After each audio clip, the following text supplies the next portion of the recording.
MinerTalk is live. We're presented by Jack in the Box. I'm Adrian Broadus. Cesar Montes, Zay Galindo in the house. King Eric, spring intern. Steve Kaplowitz making a special appearance. Excited about all of this. We got a big show here today. 915-505-6009. 600 ESPN El Paso everywhere. Twitter and X, our app, 600 ESPN El Paso. Check us out everywhere on 600 ESPN El Paso on Instagram as well. We posted a quick video. We'll talk everything. We'll talk about the buzzer beater by Mustafa. We'll talk about the fans getting into it with Jacksonville State's bench at the end. We'll talk about the season closure and off-season wish list. Give us a call. Load up the phone lines. We got a huge show today. It's the big show type of feel, so that's exciting in itself. I mean, look, let's just quickly break down the finish. I mean, 11-0 run by Jacksonville State that turned into a 16-1 run. It felt over. I mean, it was 52-40 down the stretch in the game with 7 to go in the game. Miners go on a 9-0 run. They cut it to pretty close, and then it's just back and forth to close out the game. Mustafa hits the huge three-pointer to close it at the buzzer beater, and that's how it ends for the Miners. And there was a lot of different moments of this one where you felt like UTEP was out of it. They came all the way back, and just a fitting way for the season to end. A real disappointing year where the Miners finished 11-20, 7-13 in Conference USA. Season's over. Mountain West is here. That's how you finish out in the Conference USA world there, Sal, and the Miners turning the page this offseason. How does Joe Golding kind of move on? Will Joe Golding move on? Who will come back from this team? Who will they go after in the transfer portal? And what will this team look like going into year one of the Mountain West? There's so many questions for this team right at the end of the season. Of course, there's a long time from now up until what is the official join date? July 1st or like June 30th, something like that. That's a long time from now. So we'll see if we could get some sort of idea of what they're going to do or what plans they have. But as far as this game goes, I think for both teams, Jacksonville State and UTEP, this game was an embodiment of their entire season, basically. Jacksonville State, a really talented team, and you and I were texting at some point, probably like within the first couple of weeks, like, hey, Jacksonville State has a chance on the road. Then they blew it. They had this big lead and they blew it. What happened the other day at the Pan Am Center? Same thing. They almost blew it today. And for the Miners, you get down a certain amount and you have to fight back from behind. You're in foul trouble. You have to find some different ways to win. And that's kind of what happened for the Miners today. They had to, gut this one out like they have for much of their Conference USA games. Just too little, too late. Zay, you give me your thoughts. First takeaways. Miners lose this one. Buzzer beater. And Jacksonville State with a big win. 3-point finish. What were your takeaways after this one? Yeah, outside of the game winner, we've seen this story, right? We've seen UTEP come back late in these games, give themselves an opportunity. A couple things just don't go their way, and they end up losing it. And it's exactly what Sal said. It's an embodiment of the season as a whole, almost an embodiment of UTEP's time in Conference USA as a whole. I mean, to lose on a game winner at home to end your season. I mean, but that's UTEP in Conference USA. That's how it's been. Steve, you're joining us on a special appearance. It's a big show type feel when you're here. And, I mean, this one felt just like the Miners had the entire season. There were bright points of it, then the low points like this season has had. 23 of the last 29 games the Miners had, at one point, they were down by double digits. And this one, they were down by double digits. They came back in the end, and a buzzer beater to finish this game. I wanted to leave with 7 minutes left. I was ready to get up and get out of there. I was sick of it. The offense was awful. Too many players weren't contributing, and I said there's no chance. Then I figured, it's the last game of the season. What the hell? So I stuck around, watched the end. Look, the one guy you have to guard on a last possession, the one guy that's scoring, you leave completely wide open so he could just shoot a three with nobody on him. And I mean, it's a very fitting way for the season to end and for the team to end. And now you don't have to worry about the end of the Aggie game. That game is meaningless. So, UTEP loses, they're out. The craziness with the fans afterwards was wild. I know, right? That really was. I've seen the videos now. I mean, and by the way, it's funny. The wife was holding back the husband who had the chair, and then she was pointing, ready to get into it towards the end. Like, you could tell that it was that's like watching something out of wrestling. That's not even real. That's like out of the WWE. She came out afterward, and she stuck around afterward, and she was like trying to give her case to the UTEP side of things, and they had family out there too. So I was like, man, this is like really, really getting heated right there. Shout out to that duo for the bench. I have a lot of takeaways from fans, but the duo, I think one guy's name is Chris, but they're like a duo of hecklers who they were up, I'm not kidding you, Steve, they were up like 15 rows, and I watched as they came down to those courtside seats and went right behind Jack State's bench and just gave them hell the entire game. I can't say on the radio what Mustafa told my brother at halftime, which was that's not safe for radio. I can't mention that. But the truth is, he was their guy. Like, he was their go-to player and could not miss. We've often said it on the show. When you don't get two players that are in UTEP's core not producing offensively, you're not going to win. And today it was Kasim Watson and it was Elijah Jones. And they were off. Both of them were off. And L.A. Hayes was great. I liked him off the bench. He played terrific. Blackwell hit some shots too, which was good. But for the most part, when two of your main four are just invisible offensively, they're going to have a tough time to win. And they almost stole it again. Just like the Aggies stole Thursday's game against Jack State, UTEP almost stole it. But you know what? This season has sucked. Let's just be honest. I mean, the fact that here we are, the last day of the season, talking about UTEP finishing 11 at league in a bad league is all you need to know. And it's just like, you know what? I'm happy with what you said yesterday on our show, which was, let's just have the season end and get started already on the offseason. That is probably the most accurate thing you could say. And now we don't even have to worry about next week. Just, who cares? Let's just see what happens, because it is going to be a very interesting next couple of weeks and months at UTEP. I'll respect what this team, the non-conference side of things, went, because non-conference was terrible to close things out. And I was thinking really bad things going into conference play. So I can respect that they were in most of the games across Conference USA. But to finish 11th out of 12, this has to be the worst year for Joe Golding's squads out here with UTEP. And it's not even close, right? I mean, the second year when they had, the likes of Shamar Givens and all those types of players, and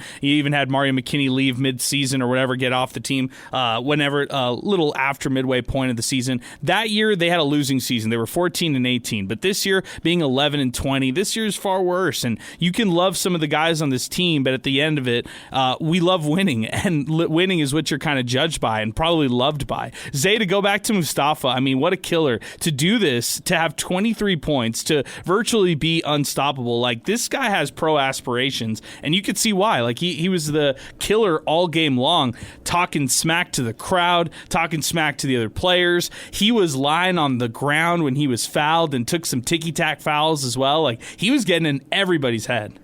Yeah, and I think, he's the league's leading scorer. And when you look at Jacksonville State and their time in Conference USA, for them to be able to recruit Jerron Pierre last year, one of the best players right now in college basketball, and now you get Mustafa, who he's doing what he's doing. Like I said, the league's leading scorer, hits the game winner, 23 points tonight. He gets to the line 13 times. I mean, that shows you need a guy, right? Jacksonville State, I think we're comfortable to say, even though they're not a great team, obviously, they're in the better half of the league right now. They have a chance to make noise if they can get things going. You need a guy like him. You need a scorer. You need a dog that UTEP just hasn't had. And Jamal West, he's been great this year, right? But he's not the answer. You need a guy who can do it at every level. You need a guy who can come in and day out and give you 20 when you need it. And that's what Jacksonville State's had these past 2 years, and it's resulted in a lot of winning basketball. We got full phone lines, 915-505-6009. We've had people call in even before we've started. But before we get to the phones, let's pause 10 seconds for station identification. You're listening to Miner Talk, brought to you by Jack in the Box, right here on 600 ESPN El Paso.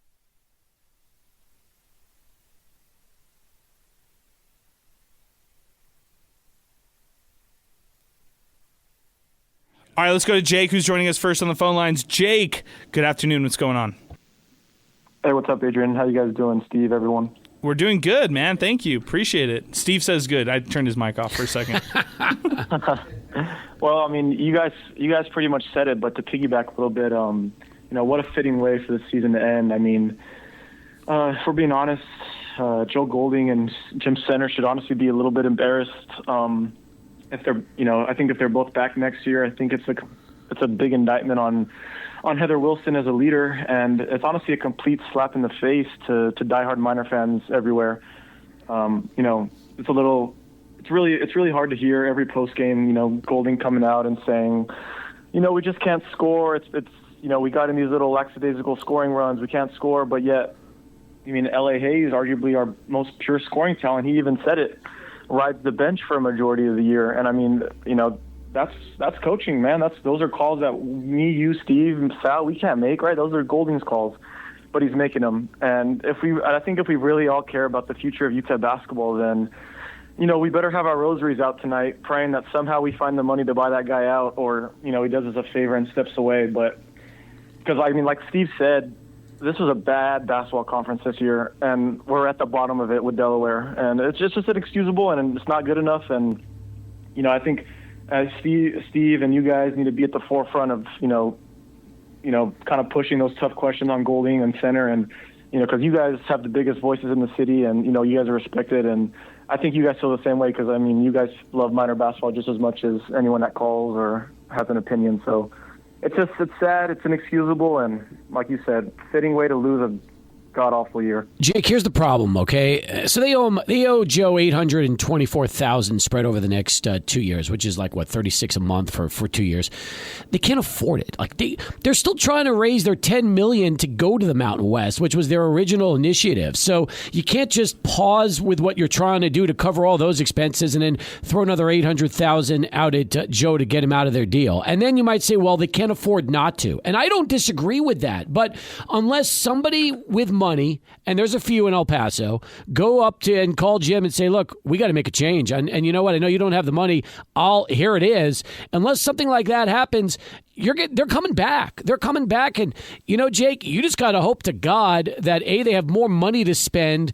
And if they do have more money to spend, they spend it wisely. They need a general manager. They need somebody that knows how to put a roster together like an NBA team, someone that can look at talent, evaluate it properly, and they can't afford to miss. And I feel like UTEP's missed a lot. They're undersized. They've waited for the portal to open, and a month or two later, then they go shopping because they can't afford to spend big money on big players. That's got to change. And if it doesn't, unfortunately, the end result is crowds like this, which was god awful today. I looked and I'm walking into the building. And I'm thinking, could you imagine 30 years ago if you would have told a UTEP fan and they go in a time machine, they come to today's game and they're like, what in the hell happened to UTEP basketball? Did it get the death penalty? Because that's what it's like walking into a gym on senior day. Nobody's there, and you're just looking around going, what in the heck has happened to UTEP basketball?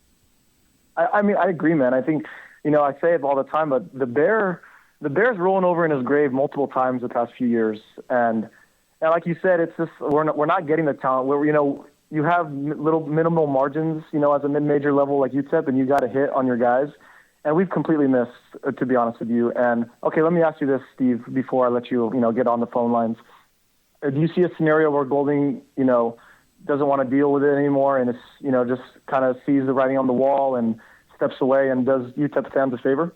Let me say this, okay? I'm just going to be accurate on this with what I can say. Joe's the kind of person that doesn't want to just leave a job, okay? He's not going to just abandon it. At the same time, he's got 2 years left on his contract. And if he feels he can't win and knows he's going to be out of a job in 2 years and this job is killing him, meaning it's stressing him out, it's putting all this pressure on him. You saw him a couple of weeks ago after that whole New Mexico State situation, what he looked like during the press conference. I feel like this job has aged Joe 10 years in the last 18 months. And if he decides that and then something else comes up, whether it's a smaller job that he thinks he's got a shot to get somewhere or an assistant job that's less stress and less pressure, maybe so. But you want to know the crazy thing? Chris Beard's struggling at Ole Miss. Jans is struggling at Mississippi State. Texas has not been a great year either for Miller. Like, you got all these big-time coaches in major conferences, and they're all struggling too. Good coaches with big budgets and a lot of money to spend, and they're not winning. Look at LSU. They're terrible in the SEC. So the point is, as bad as things are here, and they're bad, don't get me wrong, they're as bad as they've ever been. It's bad all around college athletics. So that's the other hard part is he's not the only one struggling. There's a lot of good coaches struggling right now. And if you don't figure it out, they're all going to be out of jobs in the next few years. Jake, I appreciate your phone call, man. Thank you for weighing in. 915-505-6009. Let's go to Leon, who's joining us next on the phone lines. Before we get to Leon, I do want to say this, that as far as Joe Golding is concerned, like, we interviewed him earlier this week, talked about the offseason with him, and then he was basically saying how kind of almost a recommitment in a sense. Like, he was talking about how he's very committed to the offseason, knows and understands there's a process of turning the page, hearing out new people, and talking to new players, talking in the transfer portal, the commitments he already made to the recruits that he has at the high school level. Like, he was already talking about visiting some of these guys in the high school level. So I don't expect him to leave. I expect him to stay and run it back next year at UTEP. I don't expect him to quit. Like, that's just kind of the mentality right there. Can I make one statement before I get out of here? Because I got to get home. UTEP has got to make a larger financial commitment to athletics. Agreed. And by the way, from the university. This is not a Jim Center thing, okay? This is not a Jim Center thing. Jim is told what he has from his president. And this is a Heather Wilson thing. She was at the game today. Heather hopefully looked around, saw this crowd, saw what's going on, and realizes she's got to find a way to do it. If you can raise hundreds of millions of dollars for building renovations, all these schools at UTEP, and do all that, hey, you got to find a way to get it done for athletics, because if she doesn't, then I don't see things improving. Like, UTEP has got to step up as an as a university, and it starts at the top and goes down. And she knows it. I mean, she knows it. So you know what? You're raising all this money so far for the academic side. Now it's time to turn your attention to athletics and figure out a way to pump some money into this program so we don't have to sit here getting pissed off talking about what a terrible season it's been on MinerTalk after the last game of the season. And wonder if a coach would actually leave, right? Like, wonder if a coach would actually leave the post because of all the pressure. Steve Kaplowitz, appreciate him stopping by. Special guest appearance here on MinerTalk as we continue. 915-505-6009. Leon's next with us as we continue here on MinerTalk. Leon, good afternoon. What's going on, my man? Hey, good afternoon. First time calling in this season, guys. It's been a while. I think the last time we talked to you was like Scotty Walden and talking football season or something like that.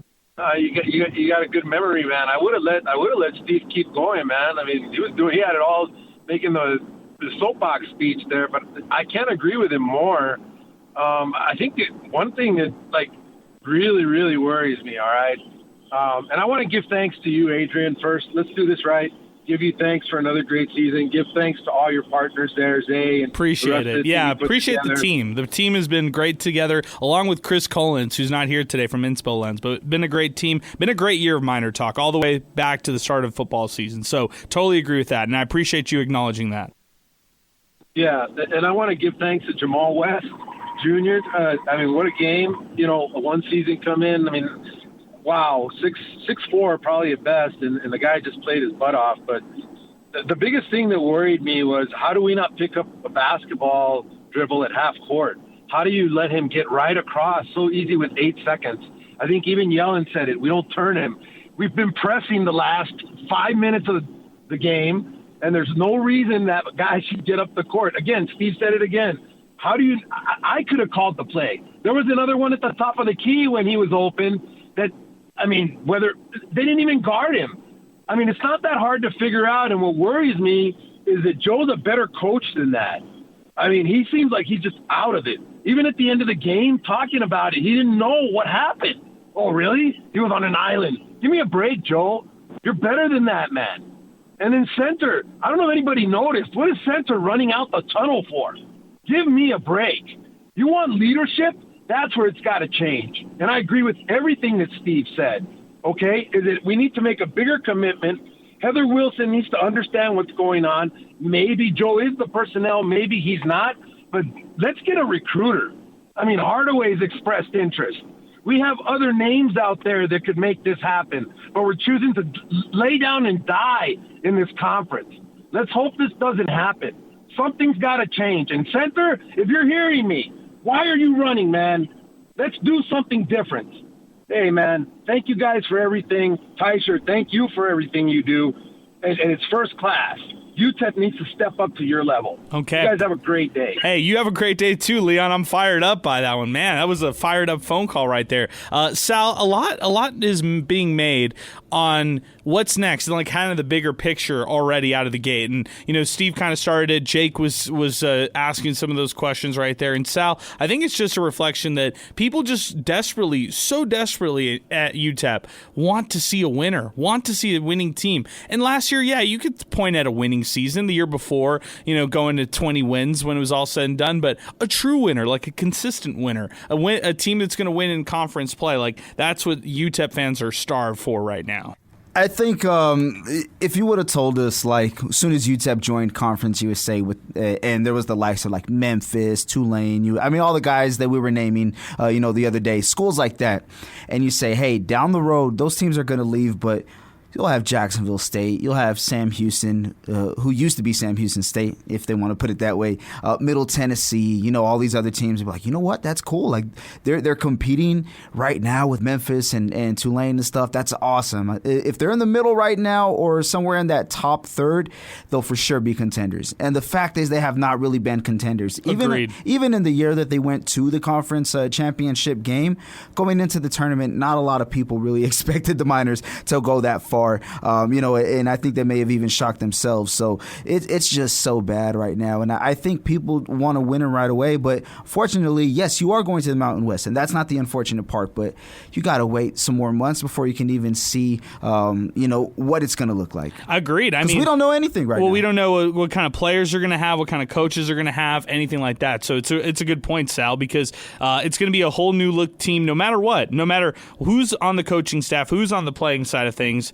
Everything's going to look new next year. So that's, I guess, maybe a good thing, right? Because you can actually improve your team a whole lot in less than 365, and it's because of the portal. It's because of all these things that can happen as far as how fast things move in college sports. So there you go. Let's go to more here on the program. 915-505-6009, 600 ESPN El Paso, Twitter and X. A lot of messages on Twitter and X, or a lot of posts, I should say. So we'll read all those here in just a bit, but let's move it along. We've got so many people to get to on the show. We got Jacob who's going to join us next, then Ronnie, then Kurt, and I got to throw some Kurt questions before he gets on the program with us. So excited about that. Jacob is first with us. Jacob, welcome back, man. What's going on? Hey, how's it going, Adrian? Thank you for having my call. I was watching the game on ESPN Plus, and I gotta give it to the players. I mean, they poured their heart out, and I don't want to blame the players of our inconsistency throughout the whole year. And this has been problematic, right? There's no consistency. It's 14-0 run in games like this are going to kill you at the end of the game. And I have to agree with Leon at the end, that last play. I don't understand why we had Blackwell at the 3-point line waiting for the guard to, have a head full of steam and just go straight to the basket. And defense is going to collapse and somebody may be open. So that was an interesting defensive strategy. Just to say what happened at the end of the game with the fans. I mean, that happens almost everywhere you go, but you got to remember Jacksonville State had it for us because we beat them at their place. And, I think they took it personally, and I know they wanted this game really bad. But nonetheless, I hope we keep as many players as we can, especially the young ones like L.A. Hayes and going out for those guys. But, I never thought geographically Conference USA really made sense for UTEP. Even when we're doing great, in the 2000s, and once we kind of started going downhill and teams were leaving and teams were coming, I mean, having to go to Middle Tennessee and having to go to Western Kentucky and having to go to Jacksonville, Alabama, to Florida International, it's probably harder recruiting. So I also want to get your thoughts on this. 100%. I mean, think about the Mountain West, man, and where it extends. And hey, Jacob, I appreciate your phone call, man. Thanks for weighing in. You get to recruit Mountain West players. You get to recruit much better players in a conference that could be a multi-bid league. Is that still controversial to say, Zay? Multi-bid league next year in the Mountain West Plus? Well, the Mountain West isn't a multi-league bid year. Whoa. What am I saying here? Multi-bid league. It's Yeah, not one this year, so It's not? It's not. It's not? unless, No way. really? Unless some wild things happen in that tournament, UNM is on the outside looking in. So it might be somewhat controversial, but I think it could be, right? In Conference Utah USA, State, no matter what? yeah, Utah State, no matter, well, they'll need UNM to win the conference tournament. That's the only way. Okay. But, I mean, it has the potential to be. Conference USA never had the potential to be. I think that's the good way to put it. Thank you. Okay. Now I feel better because I got to do my weekly check-ins to make sure it's a multi-bid league. My question now is, when was the last time Conference USA was a multi-bid league? And was it the year that they went to the tournament and beat or lost to Butler? No, it wasn't that. It was like 2011, 2012, 2013, around that range. I'll get the exact. We did this once on MinerTalk. Okay. I think I'm looking at it here. The last time it was when Memphis was in the NCAA tournament. Southern Miss also qualified for the NCAA tournament. They won the Conference USA tournament that year, and that was 2012. So that's the last time, I believe. There could have been a year where they had two other ones. But no, I think that's it. I think that's the year. Yeah, that's the last one that I'm looking at right now. I'm going to try to verify this while we're on right here. That's the year that I'm looking at right here. Yeah. 2 years. 2012 was the last time. So we're talking about 14 years and none of the same teams from that. 915-505-6009. We just freed up a phone line if you've been waiting to get in on the program. Now's the time to do it. 915-505-6009. Here's Ronnie, then Kurt. Ronnie, what's on your off-season wish list for UTEP basketball? I'd like to see Joe Golden take the Tarleton State job. Just being honest, but I'd love to see him take the Tarleton Why State. would he take that job? I mean, you guys keep saying that Joe is this fighter, Joe is this, Joe is that, and I'm not here to dispute any of that, right? You guys obviously know the man way more than I do. And in terms of the why, like, Adrian, this has been a disaster, dude. Like, I mean, this guy was one of the hottest low major coaches in the country coming off that Texas upset. I mean, this has just been a disaster, man. He hasn't won. UTEP hasn't given him a serious financial commitment. I mean, it's just not working from all different angles, and it's not just Joe, right? But unfortunately, somebody has to be the scapegoat of this, and he really hasn't found a guy on his staff that can actually go and get players. And the players they get, I'm not sure they're developing well either, if I'm being honest. So, once again, it is just not working from a plethora of things. And I remember in his second year I called in, everybody bit my head off, and I said, he's got to stop playing these NAIA D3 schools at home. Like, it's just not going to help build a culture. And everyone's like, well, you can't get anybody to come to UTEP. You know what you should be saying?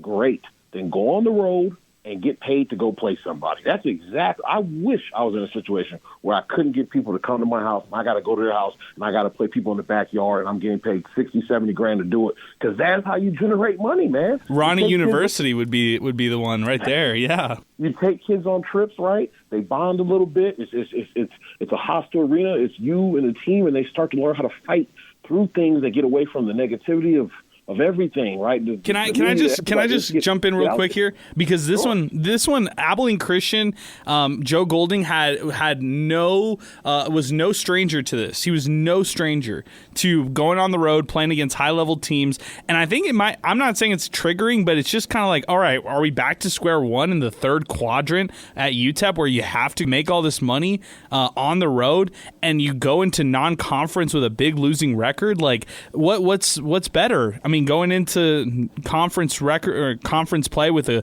okay to decent record and having a couple wins against quad 2 or 3 teams, or just going up against all these quad 1 teams in the net rankings and then just getting slaughtered left and right. I don't even know how many quad 2 wins UTEP has. Let's be real. No, and the answer is probably 0. Exactly. You should just be getting on the road and playing people. Like, honestly, you know what you should be doing if I was Golding? I would call other mid-majors who were kind of in your situation. Like Miami of Ohio said nobody wanted to play them. You should be calling Travis Steele. You should be calling Frank Martin at UMass. You should be playing other guys who are coached by guys who have high major coaching experience, because that means they probably know how to recruit, they know how to build a team, and those games will prepare you to win in the crappy CUSA. Because at the end of the day, we got to stop. Like, we got to think about this, right? Like, you're UTEP. It doesn't matter if it's just quick. It doesn't matter if you go 0-12 in your freaking non-conference. You just need to get tested, because at the end of the day, you still got to win the damn tournament of the conference you're in to get to the NCAA anyway. So it doesn't going 10-1 and beating Saul Ross and Adrian University 4 times ain't gonna mean a damn thing when you get to the league if you're getting your brains blown in by Air Force running the freaking Princeton offense. I mean, it's not gonna mean anything, right? You still got to win the tournament. So I'd rather say, you know what?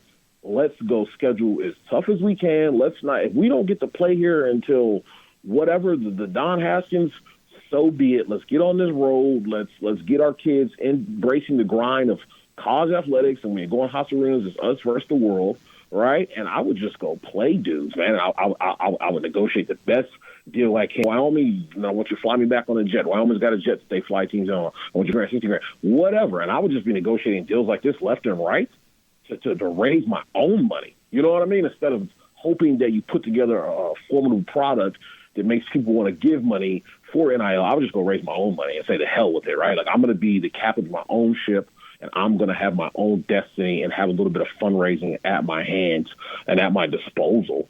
Because I just think you got to say, don't look at everything as a negative, but right, it's to be a assertive program. And that just doesn't mean between the lines of the hardwood. That means off the hardwood, how the kids represent themselves, how much money I can generate, what type of products I put out there in the community. Like, you got to really be assertive, and you got to be a forward thinker. And I like Joe a lot. I want to be clear on that. But guys like Joe in today's world, guys like Tom Izzo, they're dinosaurs, man, because they don't understand portal. They don't understand NIL. They don't understand the mindset that when you're coaching a kid today, you can't really get on them too much because, you get a lawsuit and your admin fires you and says, oh, you're mistreating the kids. Like, you can't do any of that stuff anymore. So it's like, if you don't have this luxurious platform to pull from, you got to go create your own platform, right? Like, hell, what do the NBA players do when they need to generate money? They start a podcast, start the Joe Golding Coaches Podcast, right? You know what I mean? And get some things going and get more visibility to UTEP and expand the brand so the kids are like, you know what? This guy's pretty cool. Maybe when I'm leaving this school or that school, maybe I'll take their calls and I'll go on that. Are the brand of UTEP basketball, Joe Golding. And you have to put your best foot forward. You got to think outside the box, because it's going to come down to more than just X's and O's when you're not getting, what do they say? You're getting Jimmys and Joes. You got to really be on your P's and Q's and really think outside the box. How can I expand the brand? How can I generate a few more dollars? How can I create some national marketing moments, right? All you need to do is go viral. And this time you have every kid under the sun wanting to come to UTEP after they blow their load out, right? You got to have that moment. Ronnie, can we get you to commit to next year? Are you hitting the transfer portal, or are you committing back? This is the last time where you're going to hit some hibernation. We're not going to talk to you for a while. Dude, I'm with you guys. I'm with you guys till the Lord calls me home. Let's go. I love it. It's literally UTEP versus everybody. Now, everybody's getting bigger and the UTEP's getting smaller, but I'm here for the long haul. All right, Goldie's back. I'm here with Goldie, too. If you guys want to bring RT back, I'm here for that, too. Whatever we got to do to get this thing going in the right direction, Ronnie is all for it. I just want you to know that. I'm all for it. Hell, Rodney Terry, it's looking like he's going to be the – free. There you go. Free churros. Free churros and housing, Jim, sir. I'll coach this freaking team for you, man. Oh, you know what I mean? That's a hell of a deal. You can pay Gold his whole money. Just give me free churros and housing for the basketball season. Rodney Terry is looking like he's going to get that Oregon State gig right there. So looking like he's going to be the next head coach for Oregon State. We'll talk more about that. Ronnie, great job, man. Appreciate your phone call. Thanks for weighing in as always and hanging with us and being a great supporter of us here on the program. Do want to clarify one thing. I was mentioning UTEP going on the road and playing against high major teams or high level teams, high quadrant teams. UTEP was 0-1 against quad 1 teams this year, and then 0-4 against quad 2 teams this season. So, and then like Steve texted into the program, UTEP's not going to give any basketball or the program any money if they go off and play any of these teams that they can use at their disposal. I mean, football, for all those big games that they go to, and play like Michigan, Oklahoma. I mean, people need to understand like that fuels their athletic department. Like that fuels their program. Going out there, I mean, that pays for a lot of people's salaries to go out there and play some of those money-making teams. It's not like Joe Golden goes out and plays Michigan and then could just jump into the pool of money on their side and use some of that money. So there you go. 915-505-6009, 600 ESPN El Paso, Twitter next, 600ESPNElPaso.com. Let's go to Kurt, who's next with us. Kurt, before we bring you on, were you the same Kurt who was making the shot attempt for half court? That was me. Kurt, that was me, yes. Kurt, I think I've seen you so many times from afar, and I just got to give you a lot of props because you're a diehard UTEP fan. You're always there, like whether you have a group of people with you or whether you're solo dolo. And today, I was noticing like there was not a lot of people, and I hate this because I used to cover UTEP basketball where at least it was 6,000 people, at least it was 7,000 or 8,000 or 9,000 people, like at least. So it was hard to identify a lot of people, but now I'm looking in the crowd and I can see, oh, there's this guy, there's this UTEP burner, there's this guy, and then today I'm looking, and then I make the connection because they make the halftime announcement, hey, here's Kurt, who's going to try to win smoothies for a year, and he hits the rim twice, Sal. He hits the rim twice, and then they even gave him the third one, and he almost made it on the third one as well. So shout out to Kurt, a loyal caller of us, and I got to see him from afar and confirm it here, Sal, on the program, but he was almost there for smoothies for a year. Kurt, you were almost there, man. Almost congratulations. You were about to have to take the whole MinerTalk squad for some free smoothies for a year. That was tough, man. It was a close call. I haven't picked up a ball in years, but I tried my best. I was impressed, dude. I was impressed. And by the way, like to hit the rim on both of those, the first shot was the closest one. And the second one, you almost were there too. But Kurt, it's great to talk to you, man. You know a lot about UTEP. You're a big UTEP diehard, so you give us your thoughts on this one. Well, again, guys, his fifth season, very disappointing. We all know it's about the dollar signs and money to get the program going like everywhere else in the country. And until we get some big donors or the marketing team at UTEP stepping up, it's not going to change.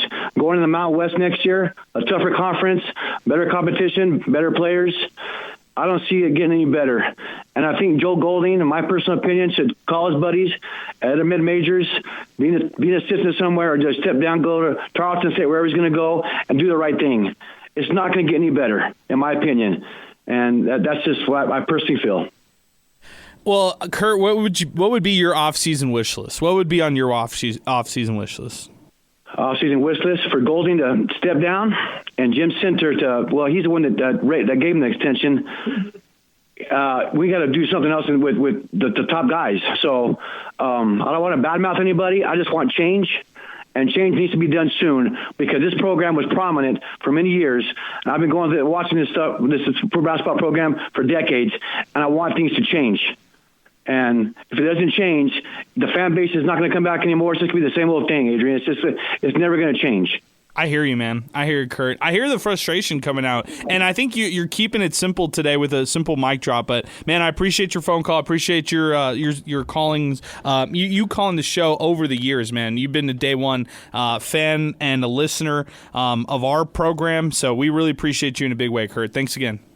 I enjoyed talking to you guys. Y'all take care. All right, Kurt joining us here on MinerTalk as we continue. Nearly made the half-court shot today. Let's go to Twitter next. We got a lot of tweets to get to today. 915-505-6009 is our telephone number if you're trying to weigh in. 600 ESPN El Paso, Twitter next. We got a ton of calls to get to still, and really a lot of points to hit on as well. I have a lot of other points I want to get to. I kind of felt like this program would be this way. I do want to let Eric weigh in. He's been patiently waiting. He's been here this whole time, feasting. He's been like L.A. Hayes on the bench, but once he comes in, he's going to drop 13 and, really surprise everybody out there. But welcome aboard, Eric. He actually dropped 10 today, but he could put a nice 10-point performance out there off the bench. What's going on, Eric? How are you? Doing great, man. Great to be back here. Last show for me. I know. Sad. I've only been here couple shows for the games, but it was more than a couple. You've done a great job. Yeah, but it was great being out here. It was a great experience. In terms of this game, I mean, just like everybody kind of hit it on the head already. What a way to go out! Defensive lapse, hit a three. and that's it. They go home.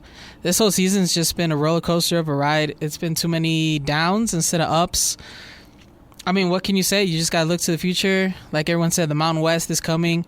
If you thought Conference USA was tough and it's a bad league, it's about to be a whole lot worse in the Mountain West. It's not going to be pretty. You have to trust the process and you have to trust what's going on, but it's not looking pretty right now. Yeah, and by the way, the fan video is going viral now. Barstool just picked up on it. Guys, I don't know. This is actually kind of a bad look. Like now watching it a little bit more, and I couldn't see this vantage point, but the fan who pulled out the chair just doesn't look good. I get it. Like you're protecting whatever. You're protecting yourself or whatever, but man, it's just a bad look. We'll get into more of that here in a moment, but let's keep it moving. 915-505-6009. 600 ESPN El Paso, Twitter next, 600 ESPNElPaso.com.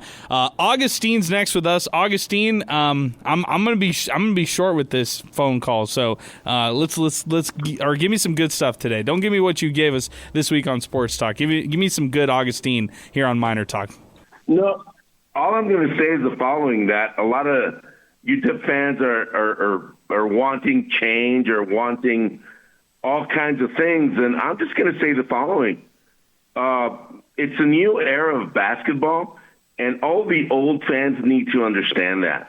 And all the old fans need to put up the money or join the 915 or do – I mean, you can ask for all you want, but if you don't put the money, you're not going to get anywhere anyway. So I don't know, Adrian. It seems like it's the old people again, or the old style fans that are wanting to change without the investment.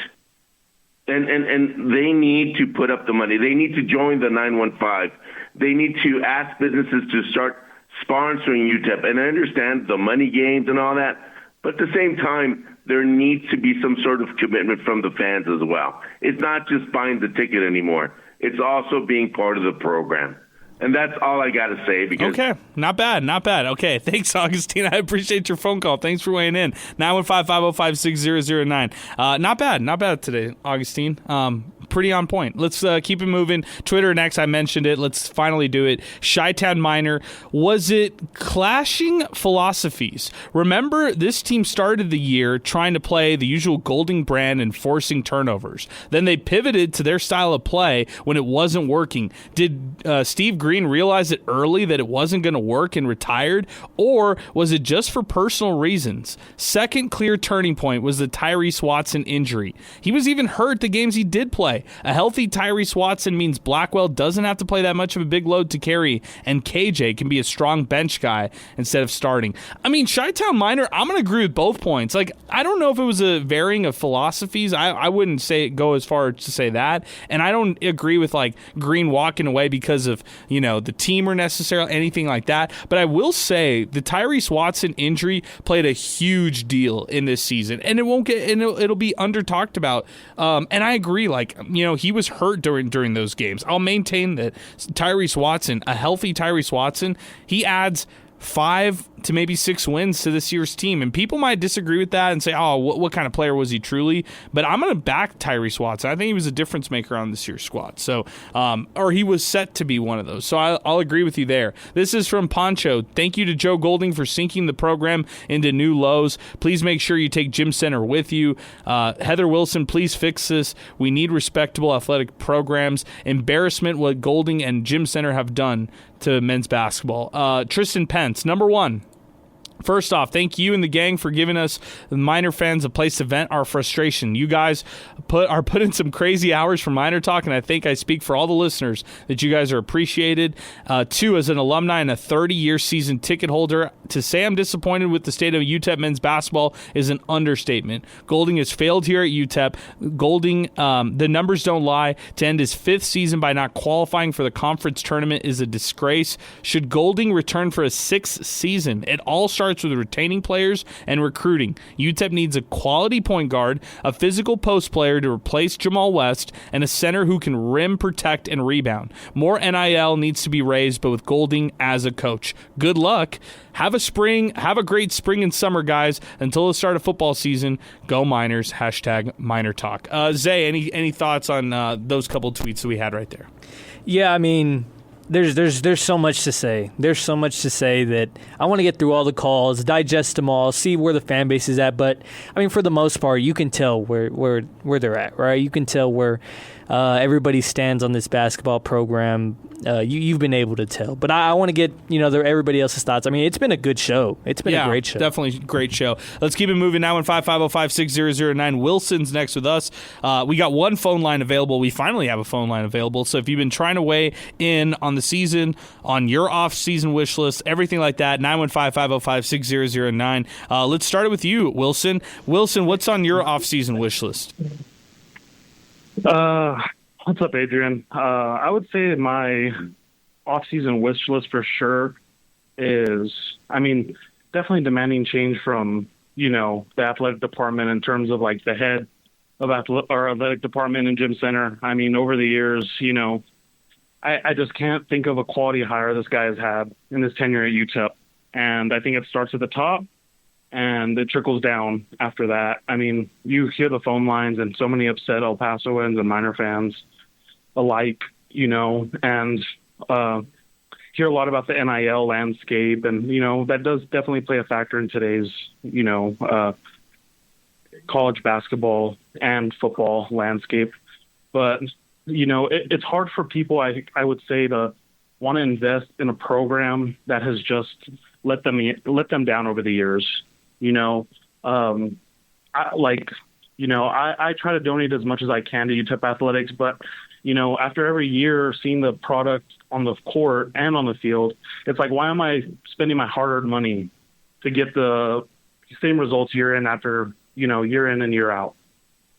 Wilson, I'm gonna agree with you completely. Like your justification and your questioning as to why you're doing this is valid, but like, can I flip it the other way?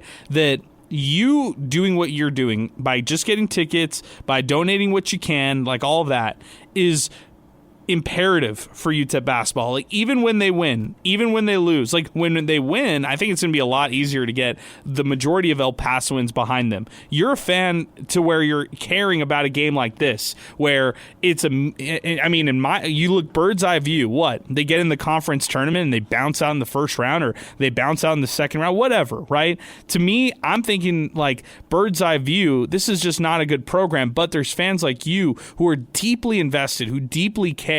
And if they don't get your donation, if they don't have what you have or what you're offering them, then that's just another name that they have to try to convince out there. And the point of all this, and my little rant here, is just by saying, I think they need more of you to just go out there and support. And when you're supporting and they're still losing, it's a gut punch. But if the casual fan out there who just likes sports in El Paso doesn't even know that UTEP's even playing basketball today on a 1:00 game, that's where the issue lies. Like, this team isn't relevant enough for just the casual everyday fan in El Paso to support or to be behind. And now if they lose fans like you, then what do they really have? Like, what's the next step for them? I think that they need fans like you, and I think that they need to justify earning your business, earning your hard-earned money year over year, and I don't think they've done that. Yeah, for sure, Adrian. And hey, look, I'll commit right now and say on air, if somehow this offseason we're looking for a new head basketball coach, I will take out $10K of my personal savings and put it towards UTEP athletics. I'm not kidding around. And I hope some other Miner fans could maybe, put some money towards them as well. Because, good God, we're talking about a team that was once feared in the eyes of, the college landscape in basketball. People hated coming down to El Paso and playing the Miners. And now you look at us and people chalk up our, you have D3s coming into the Dawn and almost giving us a loss. It's just ridiculous how bad this program has fallen. And, I think just people in El Paso just want change. And I think people in El Paso want a good team once again, someone we could be proud of, someone that people would go, like a team that could rally a city and, give some people hope that UTEP athletics is headed in the right direction. Okay, I hear you, man. I hear you. Well, I'm gonna stay on that hook for 10K. Even if Golding's back, I'm gonna give you a call after this whole season's wrapped up. Maybe Golding could take you to lunch and convince you otherwise or something. Maybe you can. All right, good stuff. Yeah, good stuff, Wilson. Appreciate the phone call. Zay, you almost flipped out of your chair hearing 10K commitment over here from one of our callers. Oh, man. That one threw me for a loop. I was already, maybe $100, $200, 10K. Hey, man, you might, maybe, hey. That's somebody Joe. Get Wilson's number. That's what I'm saying. Give that to me. You know what I could do with that? Wait, can we be real though?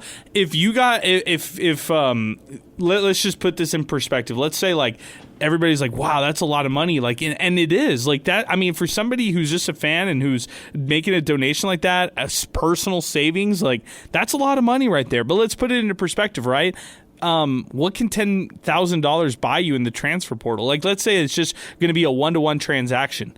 Mohamed Bai, maybe that's not a bad thing. Like, maybe you need some of those guys to fill out your roster on the team. But what I'm saying is, it's a great donation, but in a pool that needs to be much larger. And I think this, where it starts, Sal, is a bit of a commitment from the university side too. Like, yeah, we love our fans donating this type of money, but at the same time, we want to also commit at UTEP to giving UTEP all this money too, because we want to see them have that success. And that's where it gets kind of tricky, right? Is that's where it's kind of like a numbers game. Well, this person did more than you. This part of the city did more than you, and that's the unfortunate part. I think the message feels exclusive, right? Doesn't exactly. It? And for this for the last caller, like that's it's a great donation on an individual donation. That's significant. I mean, I can't drop 10K at the dime of anything, either. right? And I wouldn't. That's huge in its own right, but it takes multiple people, and there are a lot of Miner fans who are just passionate and are willing to donate whatever amount it may be. It could be something as simple as $10, maybe $100, whatever it is. There are a lot of people who are willing to do that, but unfortunately, the way it's been the last, let's just say last 10 years or so, I don't know, I'll just say 10 years, it feels like everybody's done their part but the athletics programs. Marketing has done their job. They've come out with so many new promotions. The fact that fans are still able to get into the seats and at over 50% capacity for whether it be football or basketball for at least one game is completely remarkable. So credit to them. They're able to do that for a team that when Eric and I were talking about this earlier, the 0-12 in football, like 2017? Yes. Somewhere around there. So, I mean, we're talking about historically bad teams, and they're still able to get some respectable numbers. However, it's the team, it's the athletics department who has to do their part. Everybody's doing their job. So when we hear people, well, we need fans to stick in, you're right. But at some point, there's too much pressure being applied to one side of a rubber band. It's going to snap eventually. Very true. And at one point, does a fan like Wilson say enough is enough? Exactly. And how many of the other MinerTalk listeners or callers over the years have we just lost due to this same factor? And the sad part is, like, if you go to bigger markets, I get it. And let's say more popular teams, bigger teams, they can afford a fan to be like, I'm taking my money elsewhere. And they'll be like, you know what, forget you, Alabama. I'm dropping 10K to Auburn. That's no big deal. But these are diehard fans, Adrian. And when you're losing some of your diehards, that's hard to come back from. I'm with you completely. I do want to hit on this topic real quick. Jamal West Jr., I did mention, I read a tweet right there that was kind of alluding to Jamal West Jr. maybe coming back, next year or like putting a team around him. That was his senior day. Like he's done, he's out. But I will say this, Zay. When I was watching Jamal West Jr. today, he's going up against all these guys at the rim, back to the basket, the manipulation he has with his eyes, the way he's able to deceive different players down low. He's going up against sizable bigs, guys who weigh much more than him, who play that true forward or center position with the size to back it. And I just think to myself, 1 year, Scotty Walden, tight end, Jamal West Jr. It would be perfect. Cedric Lang, this is all over again. Win the West. No question. Win the West. Let's go. Let's go. We're so back. I'm all in again. That's why Sal gets paid the big bucks. Win the West for Jamal West Jr. This is a no-brainer, Zay. No-brainer. And I agree, no brainer. But I'm not thinking tight end. I'm thinking defensive end. I'm thinking rushing off the edge, like linebacker, like situational edge rusher. I mean, when you look at him, like his body type, the way he's built. I mean, that's Jadrian Taylor, like written all over it. Like that's Jadrian right there, man. I want to have a conversation with Jamal and just say, have you ever thought about this? I don't care if he hasn't played since high school. I honestly don't care. He's a good enough athlete. Like, tell me another UTEP athlete at the tight end position who could do what Jamal West Jr. could. Not Cash Cheeks, not Judah Ezenwa. Like, those two guys have played tight end, but a guy who deserved to be like all conference USA, maybe first team, he's going to be an honorable mention because of, UTEP missing the tournament and all that, whatever. But I mean, Jamal West Jr., 1 year, tight end position. Zay says defensive end, pass rusher, whatever. Sal, can you get on board? Like, let's have a conversation. I want to text Scotty. Like, I feel so compelled by this. All these players are sitting courtside. EJ Colson was maybe watching his future tight end. From sharing a spot on the court that maybe Elijah Jones was on, now you could go over to the football field and share some spots where Elijah Baldwin was at on the football field. No. I'm all in. I'm all in on this football move. And I want both sides. UTSA How about that? Elijah Baldwin, right? That's hilarious. Like, I couldn't be more all in for this. We just need to have a conversation with Jamal West Jr. Hopefully he's not on the first trip home or leaving town or anything like that soon. Scotty needs to have a meeting, at least a sit-down conversation. Could he do this? I mean, it would be crazy. It would be crazy. Like, this would be such a fun thing. Like, let's be honest. Unless something drastic happens, even with the eligibility, like, I know it's still weird. It's still a weird thing, right? So would he even have that eligibility? He would have the eligibility. Okay. You can have, this was even pre-transfer portal, any of that stuff. Like, you could play that next sport for 1 year, like a 1 year thing. Like Cedric Lane did. He was already a senior. He did finish basketball, and then he just played 1 year in football. So he could do Jamal West Jr. I'm starting the campaign right now. Stay with the same number. He can go with 15. I'm starting the campaign right now to UTEP football. I mean, when you see a guy that his size, like he's 6'5", but he's a big guy, being able to just jump out of the gym. This guy has hops for days. Like, I can't waste him at tight end. Like, this is a defense. This is an edge rusher right here. Like, we're going to be hearing, Mel Kiper. Like, and look at this guy out of UTEP. He could be a 7th rounder, but forget it all. Wildcat formation. Oh, Jamal West Jr. burrowing through people. I want to see a 4th and 12 from the 15. And forget the field goal. Let's just wildcat it up. Wow. Jamal West Jr. just burrowing through people. I mean, it's not far off. He's so physical. I mean, he's so physical. Jacob has been patiently waiting with us. 915-505-6009 if you want to weigh in. Jacob, give me your offseason wish list for UTEP basketball. Jacksonville State wins at the buzzer. Heartbreaker for the Miners today, 64-61. The season's over. Offseason's here now. It's great to talk to you again, Jacob. What's on your offseason wish list? Maybe I would think some more NIL money to bring in better recruits, because I really like Joe Golding as a coach, but I feel like he's not a great recruiter, and I think that comes with money.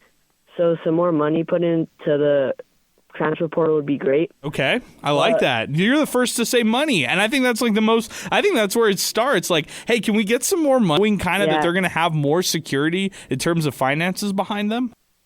And I think it will help, especially going into a bigger conference like the Mountain West. Like you see a lot of Mountain West schools in the tournament because they're like a really high major basketball conference. So that will help a lot. I think so too. Jacob, give me any of the more thoughts that you had from this game, this season, and where this team's headed. I think today what hurt them, they just need to hit shots, limit turnovers. I think turnovers killed them. Like one play where they got a steal. They gave it to, they dropped it off to Elijah Jones, and he just dropped it. And that was a costly turnover. And then, 23, Mustafa, he killed us all night, and that's the one person we leave open on the last play of the game.